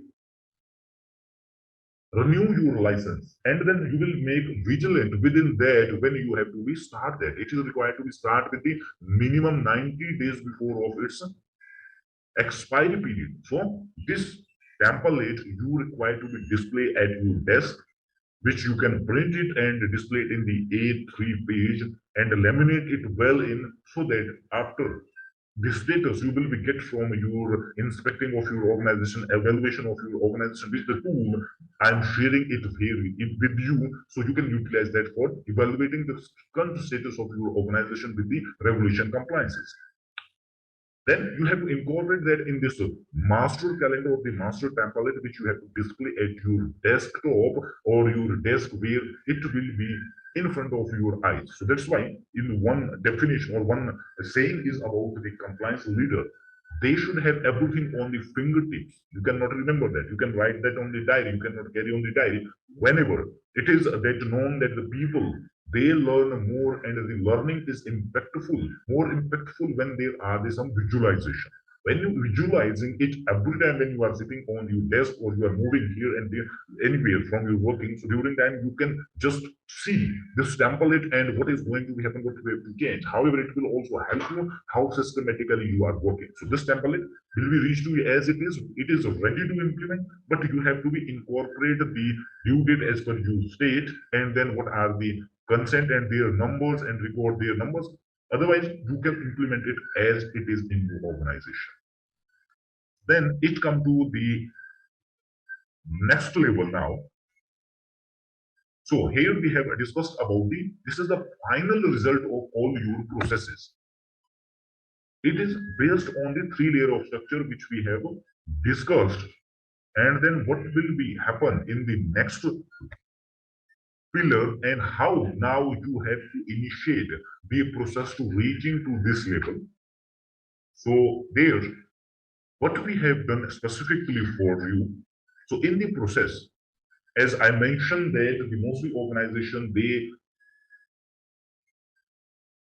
monitor, they implement and they comply the regulation of the law to impress their management. But here we have something addition to that for you. We want, or we have designed the system based on the authority, how they regulate and monitor the condition of the regulation. So accordingly, if you are working with this concept, you can work one step ahead to the authorities when they come to the visit or inspection your organization. You can also counter them, because here we are sharing one tool with you. That tool is based on the authority, their initial working. So before that, what we have done for you here, based on the internal structure of the that every state, like there is the factory department, there are the labor department. So how they inspect, so we have prepared one broad template which you can utilize to evaluate your organization's current status, so that I'm here sharing with the every regulation how they inspect the organization, any establishment,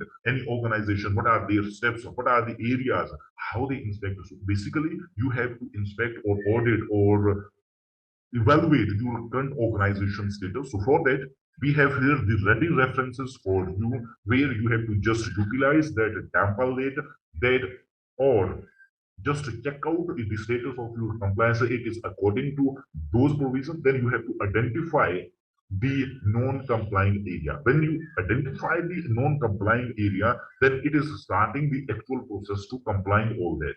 So how you have to comply that as a systematical, or where you are consuming less time, and secondly, it is going to be a strategic and the systematic work which will impress your organization, your management, your boss also, how systematically you can work and the system you can define for your organization and your working.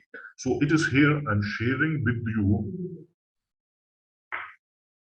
that the another template which we have prepared specifically for the your use and the future readiness, or how you can check the status of your organization, the compliance status. So for that, we have one template for you, which has been designed based on the authorities, how they work, what are their internal systems. So in this, we have incorporated near about 27 number of the existing level which are complied to the every organization. How specifically we are covering or exemplifying it with factories, because in the factories, maximum number of the labor law that are applied and that's required to be strictly complied with. So what do you have to do with this template? So here we have added all those rules or sections which are required to be covered, or which will be mandatory provision for the factories that require to be comply under the provision of the Factories Act. Or otherwise the other, so it does not mean the factories only, it is added with the other applicable law which are required to be complied by every industry. So industrial employment standing order we have discussed in the section 1. Then the industrial dispute act we have discussed in, and however it was not there, it is related to the industrial relation. Then it is the contract labor regulation, where a defining of the working hours and condition of employment. Then it is the employment exchange, even though the interstate migrant, how you have to manage that, what are the provisions you have to regulate. So there are around 27 of the existing labor law which are required to be complied by the industries. So it is as per the consideration of the factory. So that's fine. You can also utilize it for the other, because factories is not there. So instead of the factory, you can utilize the shop and commercial establishments. So what is there? We have done all that sections which require to be compliant, all those rules which is the requirement under that, where we have added it there. Even though any document or certificate you have required, so that we have mentioned here with which section, which clause it is required, what you have to do with this. Then you have to print this template, and it is around 14 number of pages. Then you have to be go with the inspecting of your organization. Then you have to check out based on the compliance status, what should be the ideal status, so that we have mentioned here. Based on that, you have to be checked if the status is accordingly here or not. If it is here, means it is okay, so it is compliant for you. Then if it is not though, you have to be mark that here. It means it is uncompliant, then you have to be what you have to do for the next one. Then here is the person, specifically it is taken care by the HR department as well as who are taking care of the compliance. The separate section maybe in the bigger organization also. Then you have to identify, you have to define a person of in charge who will be, because you will be function as the labor law compliance management administrator. So there you have to define any in charge who will be responsible ultimately and who will be providing the information or that in data to you to comply with all the regulations. And then there is the periodicity. So periodicity means it will be depend as per the states also. Somewhere it is common to all the states related to the any compliance or its regulation you require to be compliant. So that everything we have added in this. So you have to just print it out, take it out, as well as then you have to go with what are the areas you require to be compliant. Is that compliance based on this master template? One additional thing which you can utilize, which you can do in your organization to implement this labor law compliance portfolio. So pick up some senior people of your organization who will be, and so constitute a committee of the audit committee or the compliance committee in your organization. So that will help you to give you the third party viewpoint based on this strategy. You can share this with them, so then you can also utilize them. What are the area which require to be improved and which are not complying as per the provision or as per the required template we have shared. So JJK, it is maybe you can define a name for that. So we have given the name that the JJK. So JJK may be some name of the person also. The person, he may be the junior category of the person who have the knowledge about this. So you can define it.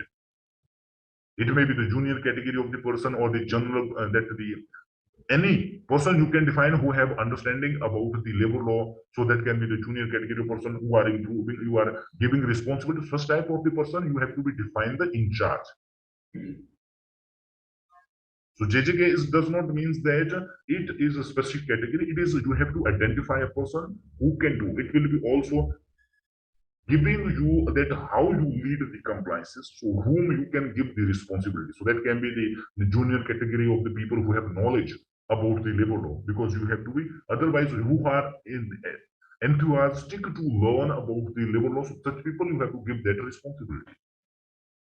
So you can pick up it based on the, however, the compliance part is related to the HR and the law people. So that's why you can pick up any name from your team, or otherwise there are the like some in organizations we have seen that admin team is separately, there are the safety team is separately, and then the department, individual department, they have to assure the safety compliances. So from there, you have to pick up all those people who are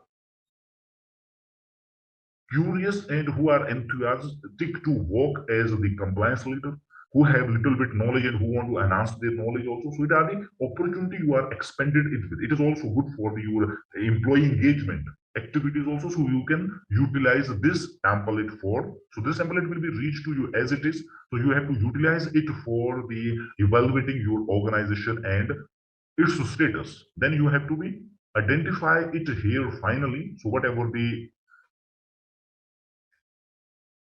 open area you found, you have to be mark it here. Then further you have to decide the course of action for what you have to do when you have to do it. Then finally you can also take the initially from those people who are making a responsible, and there can be the one person who will be responsible in your HR function also. So getting there initially with this, you have made consents with those people and they are ready to following all that regulation or all that provision, all that the consents which you have made with those people. So now when you reach to a level of the inspecting your organization based on this template, then next one what you have to do, so the next one is the important, you have to initiate the process now, because the open point, which are the open points for your organization, then you have to be comply, or you have to be bridge that gap. So for that, you have to be start with a planner. So the next step it is about the initiating a planner for your compliance process. So it will be actual be your compliance management process or the labor law compliance portfolio management or the implementation. It is started with now here. So we have divided into three layers. So number one, it is for your internal compliances. So internal compliances means whatever in your organization that is in existence. So that are the regulation you require to follow. So you have to be based on the master template I have been shared with here. So you have to utilize that. Then you have to be find the gaps. What are the gaps now? So for that, what you have to do? So you have to now bridge those gaps. You have to be initiate. You have to start an activity. Then for that, you have to be initiate a planner for internal. You can do it by yourself. Otherwise, you have the committee defined for that. You can do it by themselves. And then second layer, it come to the now, as per the law, the where you are engaging the third party, like contractor for the providing or deploying of the workforce for your organization, then it is defined by the law. You have to be assured the compliance for those agencies. So for those agencies, it come to the layer number two, how you have to be define the rule, how you have to define the or specifically compliance regulation for them. Otherwise, you are the service provider, how you have to comply your the customer your that the client, so that you that template you can utilize. So here we have divided it the layer to agencies. So it will be the agency means you have the service provider, or otherwise you have the vendors also, or otherwise you are engaging the service provider for the labor law compliances. So in both conditions you can utilize this process. Then it comes to the third one. So third one is specifically the ultimate objective of your labor law compliances, where you does not have to comply the regulation for your management. It is for actually on behalf of your management for the authorities, because they are the ultimate regulator of the every regulation which has been required to be complied under the provision of the law which is applicable to your organization. So there we have the specific provision for you how you can work ahead. Based on that specific tool, we have designed this auditing or inspecting template for you, which you can utilize in your organization. So now it comes to that how you have to be go with the internal compliances. So there you have to initiate a planner for all the activities. So for that, we have also the ready to implement template here for you, so that you can utilize it required to be compliant under the different provisions. So it is here. So what you have to do when you have identified all those areas, so you have to prepare a planner. So that planner we have already design a template here. So it will be based on that you have to whatever the open point as per the law, so that we have identified here. So then you have to just change this accordingly whatever the open point. Then you have to define a due date. So there are the two types of due date. One is the first template which I have been shared with you, the master calendar. There is the due date for where you have to submit that to the authority. And second, here is the internal completion date, which you have consist with the authority or the responsible, the PIC person in charge you have defined. With them, you have consist that date you have to be mentioned here. So then you have to be defined. It is the pre-action plan where you have to work. That the whatever the action you are going to be take and in which month that is required to be complete and when you are going to be complete. So based on that, you have to define a plan. Then you have to be provide the actual status for that when as per the plan you have complied there. So you can also utilize some colors also, you can define some dates also, you can also write it accordingly. It will be as per you, but we have defined it here as per the plan. You have to design that actual status you have to be done, so that you can monitor it. So when you are utilizing this process, it will be make you more accountable for your organization. When you are more accountable, so it will be build confidence on you by your management, by your department heads, so that it will help you for your growth in your career.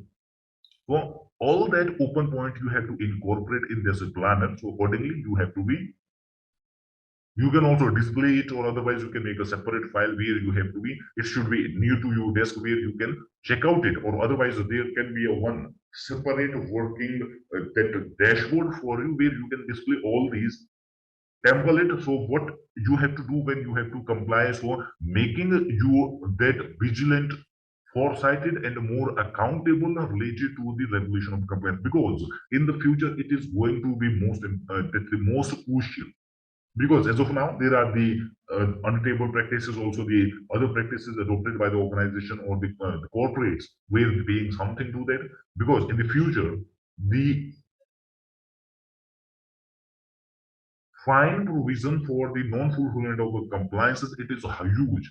So we, for example, during the time we have discussed, there is around 42 lakh rupees fine can be imposed to an organization if any only five number of the compliances does not comply.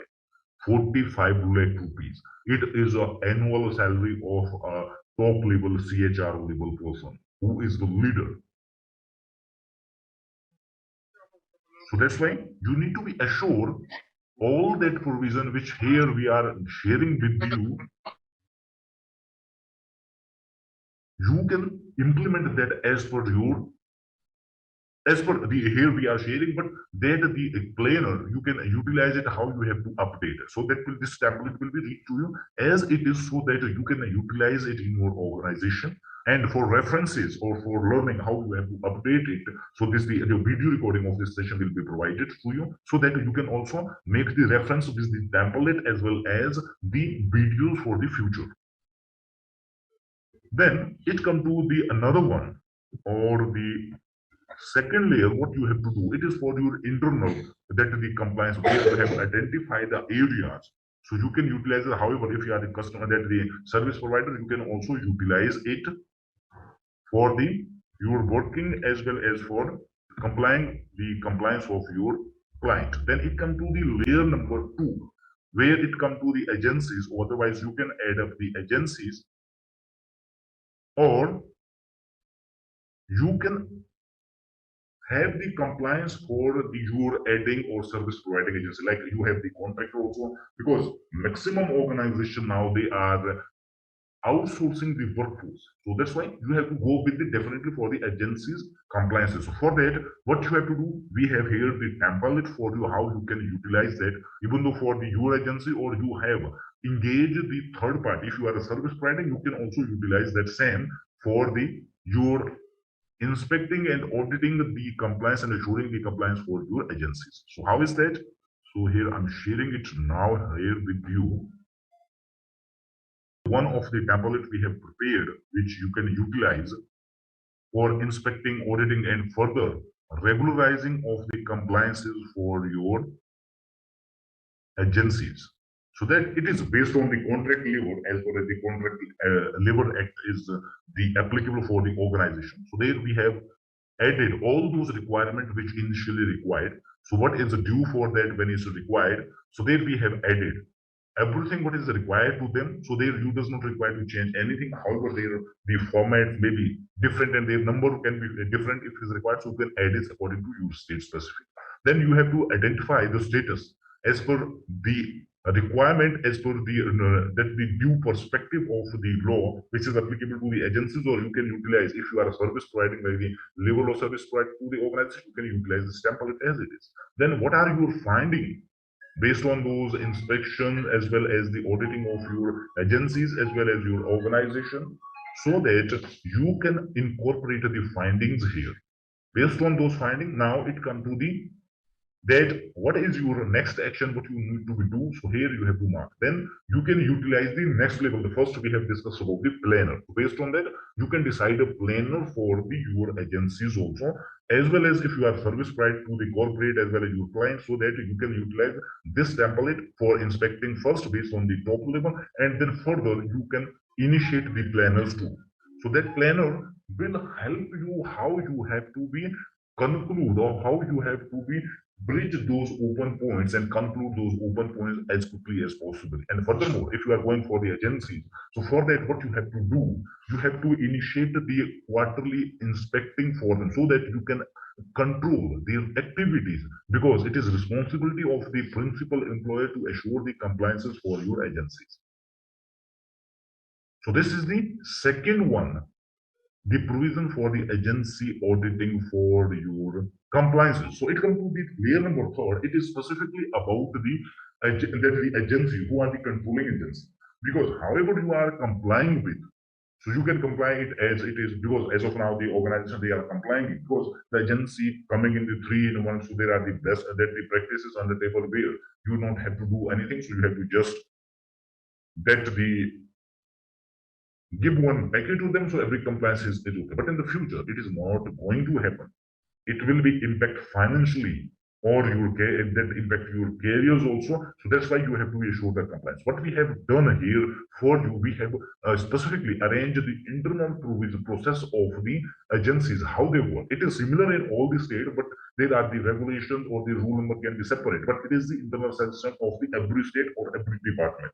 So accordingly, this structure or every the 3 layer of the process we have designed based on the agencies, how they work. So that's why in the beginning I have said that if you implement this portfolio prospect in your organization, it will help you to work one step ahead to the agency so that you can also counter that. So what is that? Here I'm sharing that with you now, and readiness so that you can utilize it for your organization complying the provision of the law. So it is here.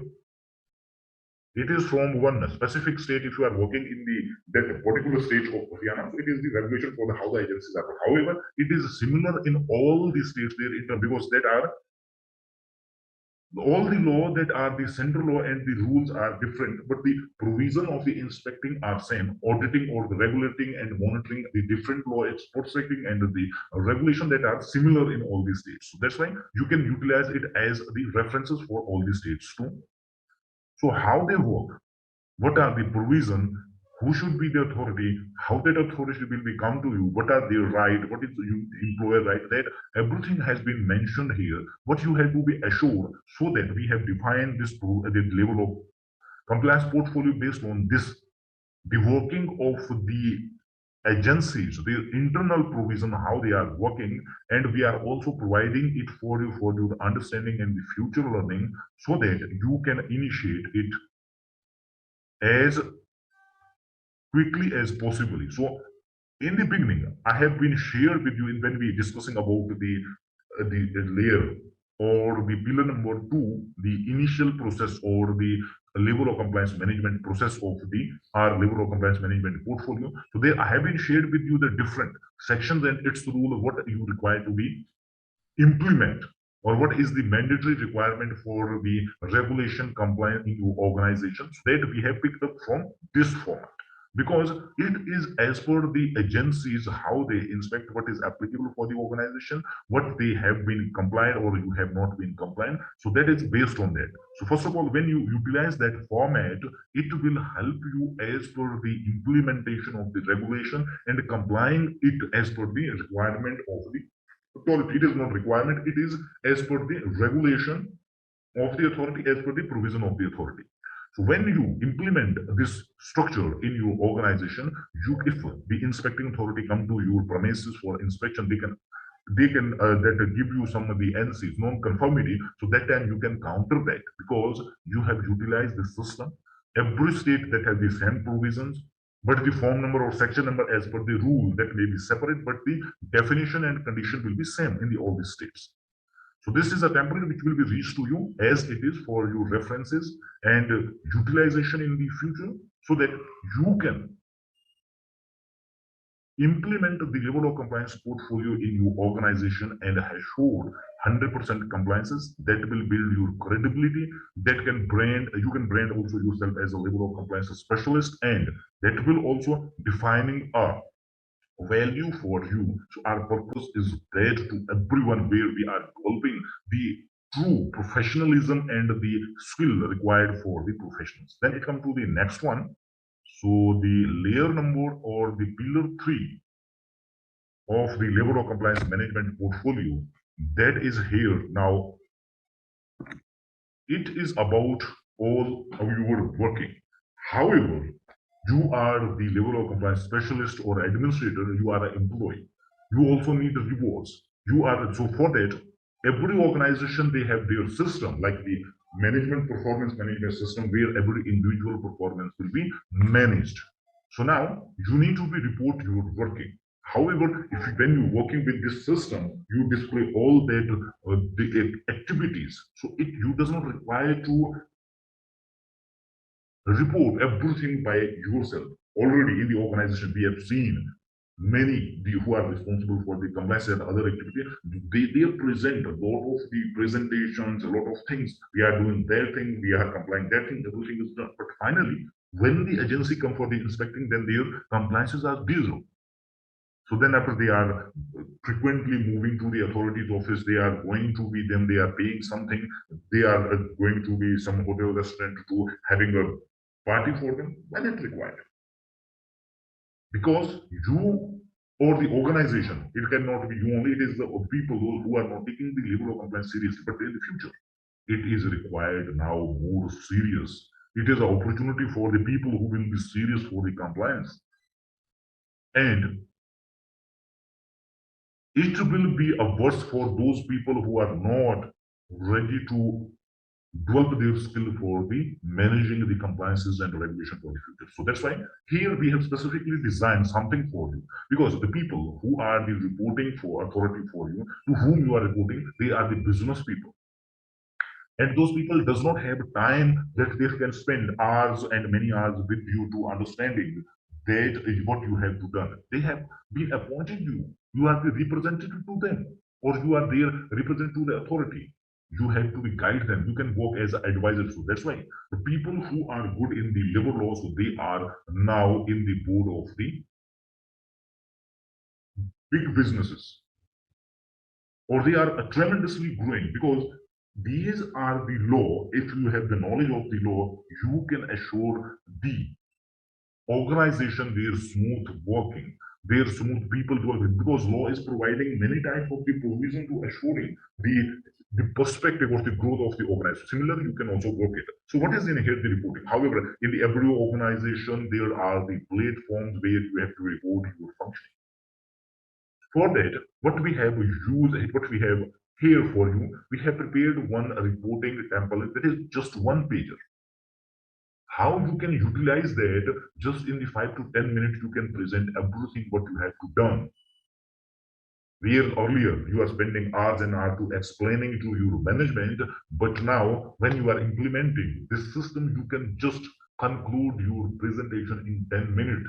So it will be a wow in your that the boardroom where you are presenting. So that is the platform like the KPI, BVM, or MS sharing or MIS sharing. That are the different types of the platform in the organization.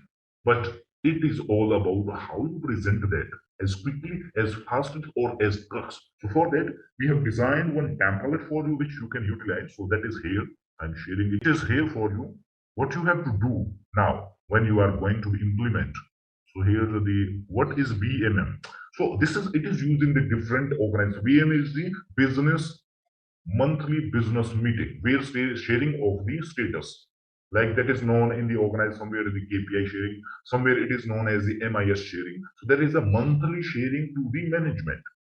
Every department they share their progress, their objective, their goals to their management. So that is the different platforms. Like in the many organizations that known as the MIS sharing, monthly MIS. In many organizations, it is known as the BMM, that is the business meeting, monthly business meeting, and somewhere it is known as the KPI sharing. So that is the different name given by the as per their concept of the corporate concept that has been given the different name. But ultimately, that is the sharing of the progress, what the departments and the employee they are doing, because it is all about the aligning the organizational goal with the individual goal. So that's why it is required that representation and the sharing and presentation of your status of the jobs and objective and working. So similarly, what you can do now, So that's the template which I'm sharing it here with you, so that you cannot utilize is only for the labor law also, but you can utilize it for the all other your workings. So as per we have discussed in the beginning, the three layer of structure we have divided it according to the three layer. Even you are managing with a different location, you can add up all that. Then secondly, then you have to be share what is the status for the your compliances and what are the non-compliancing points. So it will be when you are sharing all that, this is the ultimate conclusion of everything. So you have to share the conclusion. Otherwise, when you are implementing that, the displaying at your desktop, then you have the big board where you have displayed all that planners and the actions.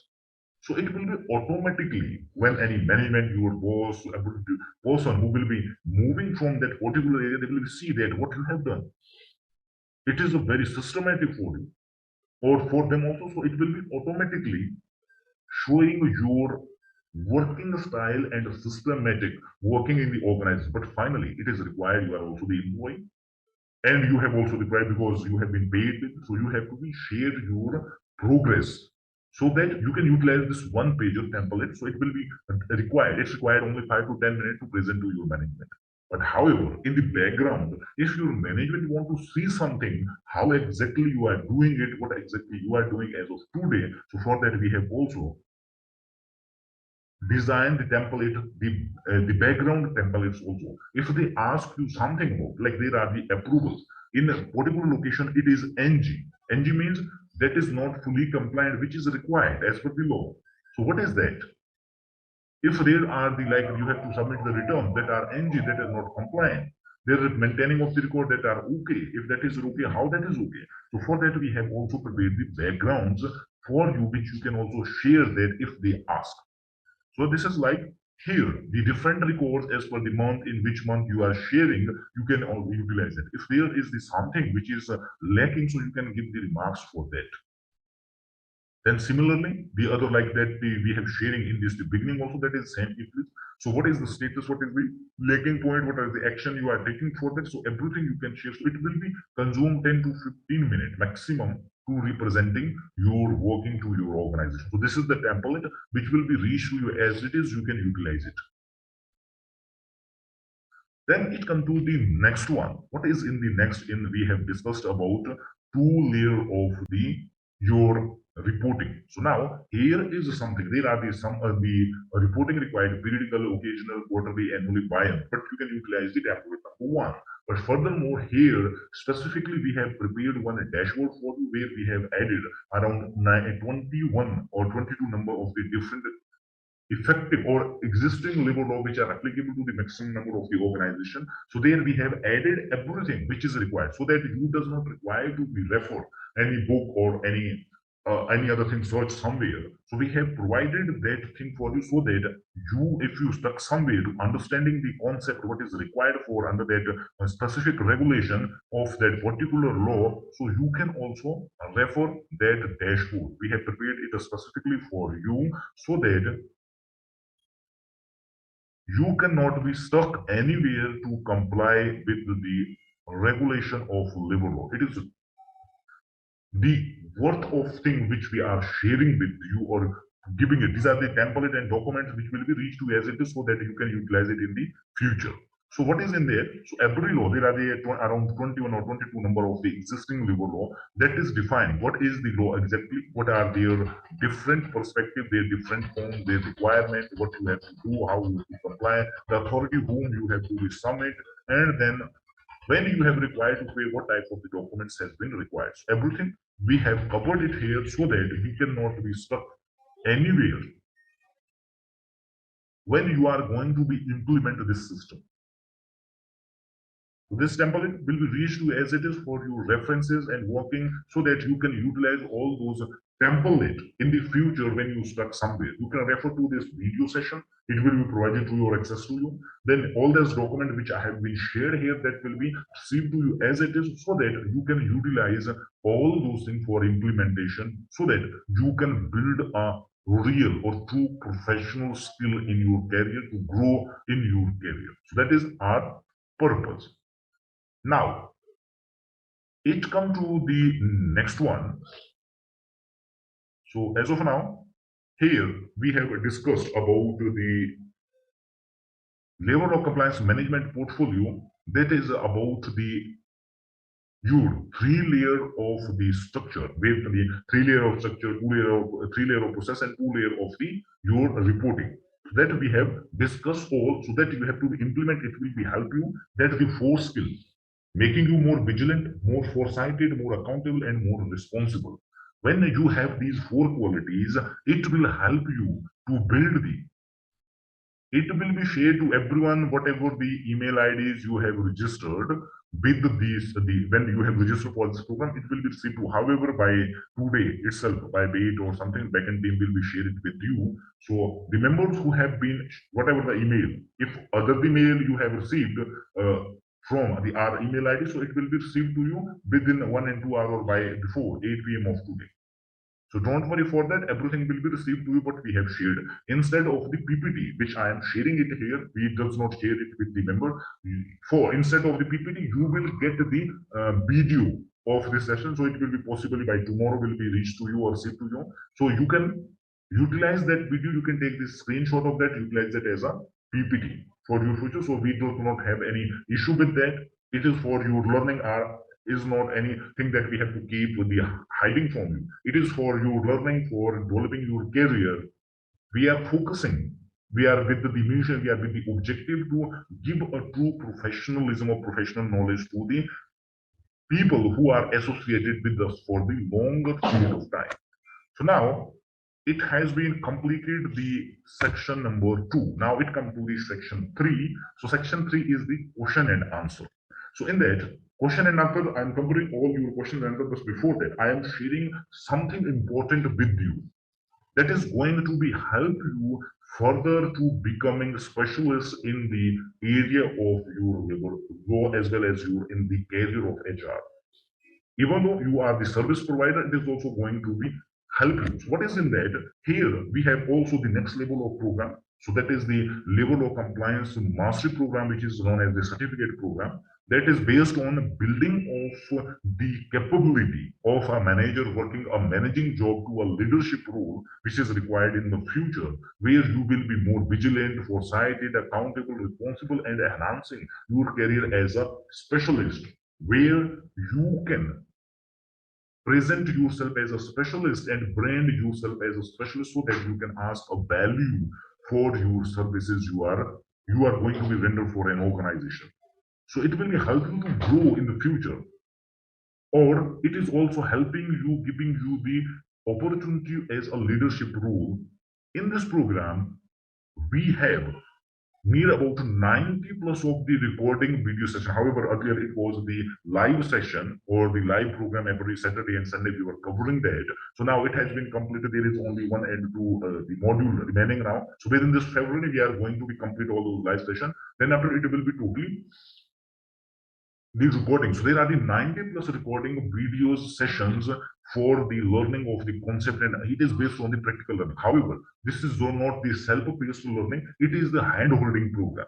For it is also helping, or from our side, we are extending the support to implement that in your career, so that there are also additionally, when you are learning with the video sessions and the template which will be provided to you, the standardized template, if you have any queries, so there are the monthly 2 live session for the 2 hours that will be resolve all your queries. However, this program is designed specifically on the practical learning, where you are designing all that template, all that formats, all that practices which is required under the provision of the law, even though you have to design the your appointment letter. So everything we have provided you in this program so that it can help you assuring your success in your career. So it will the lifetime access to all those videos as well as this program. You will get the lifetime access, or anytime in the life you can also access. So there will also provided the custody of all those template privately, like you are getting the documents which I have shared in the template through email for your personal custody. Similarly, with this program, you are also getting all those templates which we have designed for your personal custody. And this is a certificate mastery program where you will be getting the completion certificate after completion of that program.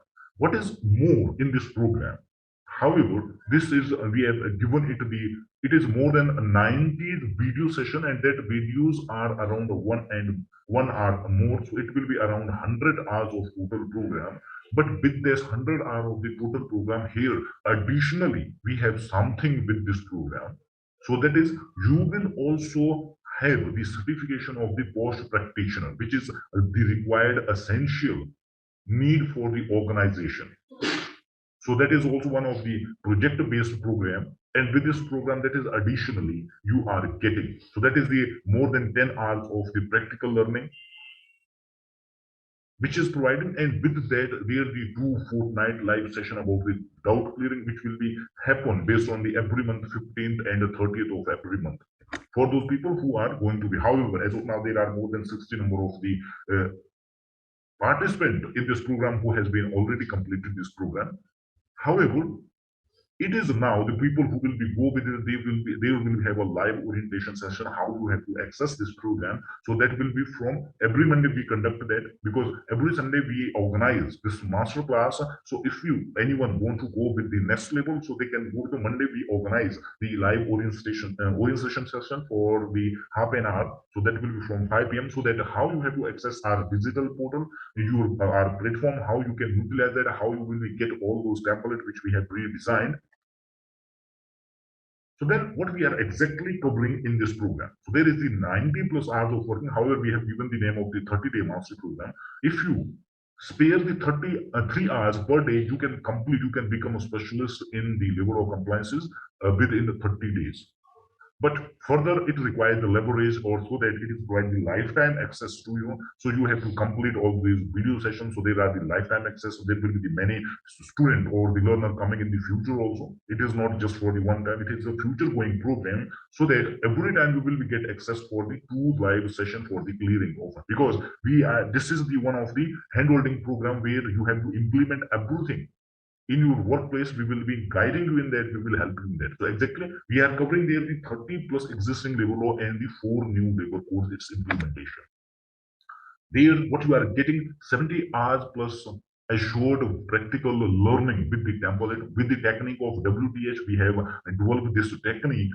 So that is based on the very basics, the documents and designing template and vetting them with the legal requirements and legal provisions. So exactly there are the 33 existing labor law and the 4 new codes we are covering, that we have divided in the 10 different modules. That is a relativity of the law, which beginning I have been shared with you the nature of. There is the certificate provided, which is the completion certificate, and there it will be mentioning that you have been certified labor law specialist, because you have to submit the project with every module that will be assessed by our team. Then after you will be get certified at the end when you completing that program.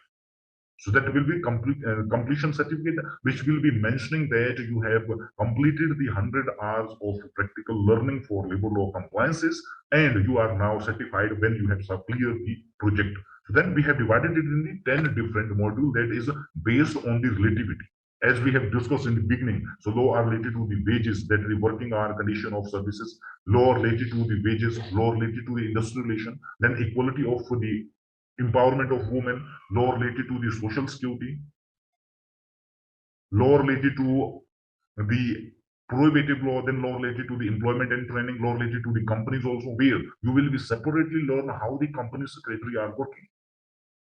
There also practically how you have to register a company. This program is not only for the professional, it is also for if you are going to start your own consulting firm, where you can also help the organization like the different approvals under the different industries. And then after you can also start with your services for the organization, drafting of the different policies as per the provision of the law, services for the drafting of the disciplinary matter. So that everything we have covered up with the design template, that this is too much for the learner also. So exactly what we are covering is this is the course of the program module. However, this course curriculum will be received to you with the template also separately. However, when the certificate will be provided to you by Wednesday, so for that you have to share the name on our WhatsApp or otherwise through email, what name you want on the certificate. So exactly there the 11 or 12 number of the law we are covering in the module 1. Then module 2 there is the law which are monitoring and the wages, and the law related to the industry we are covering. There the 2 existing law. Social security there are the 5 law we are covering. Then the prohibitive law there are the 4 law, and separately there are the provisional sexual harassment at workplace. We are separately covering that provision where you will be get within certified practitioner. So you have to submit one project based on your learning that will be assessed by our team. Then you will be certified as the post practitioner also.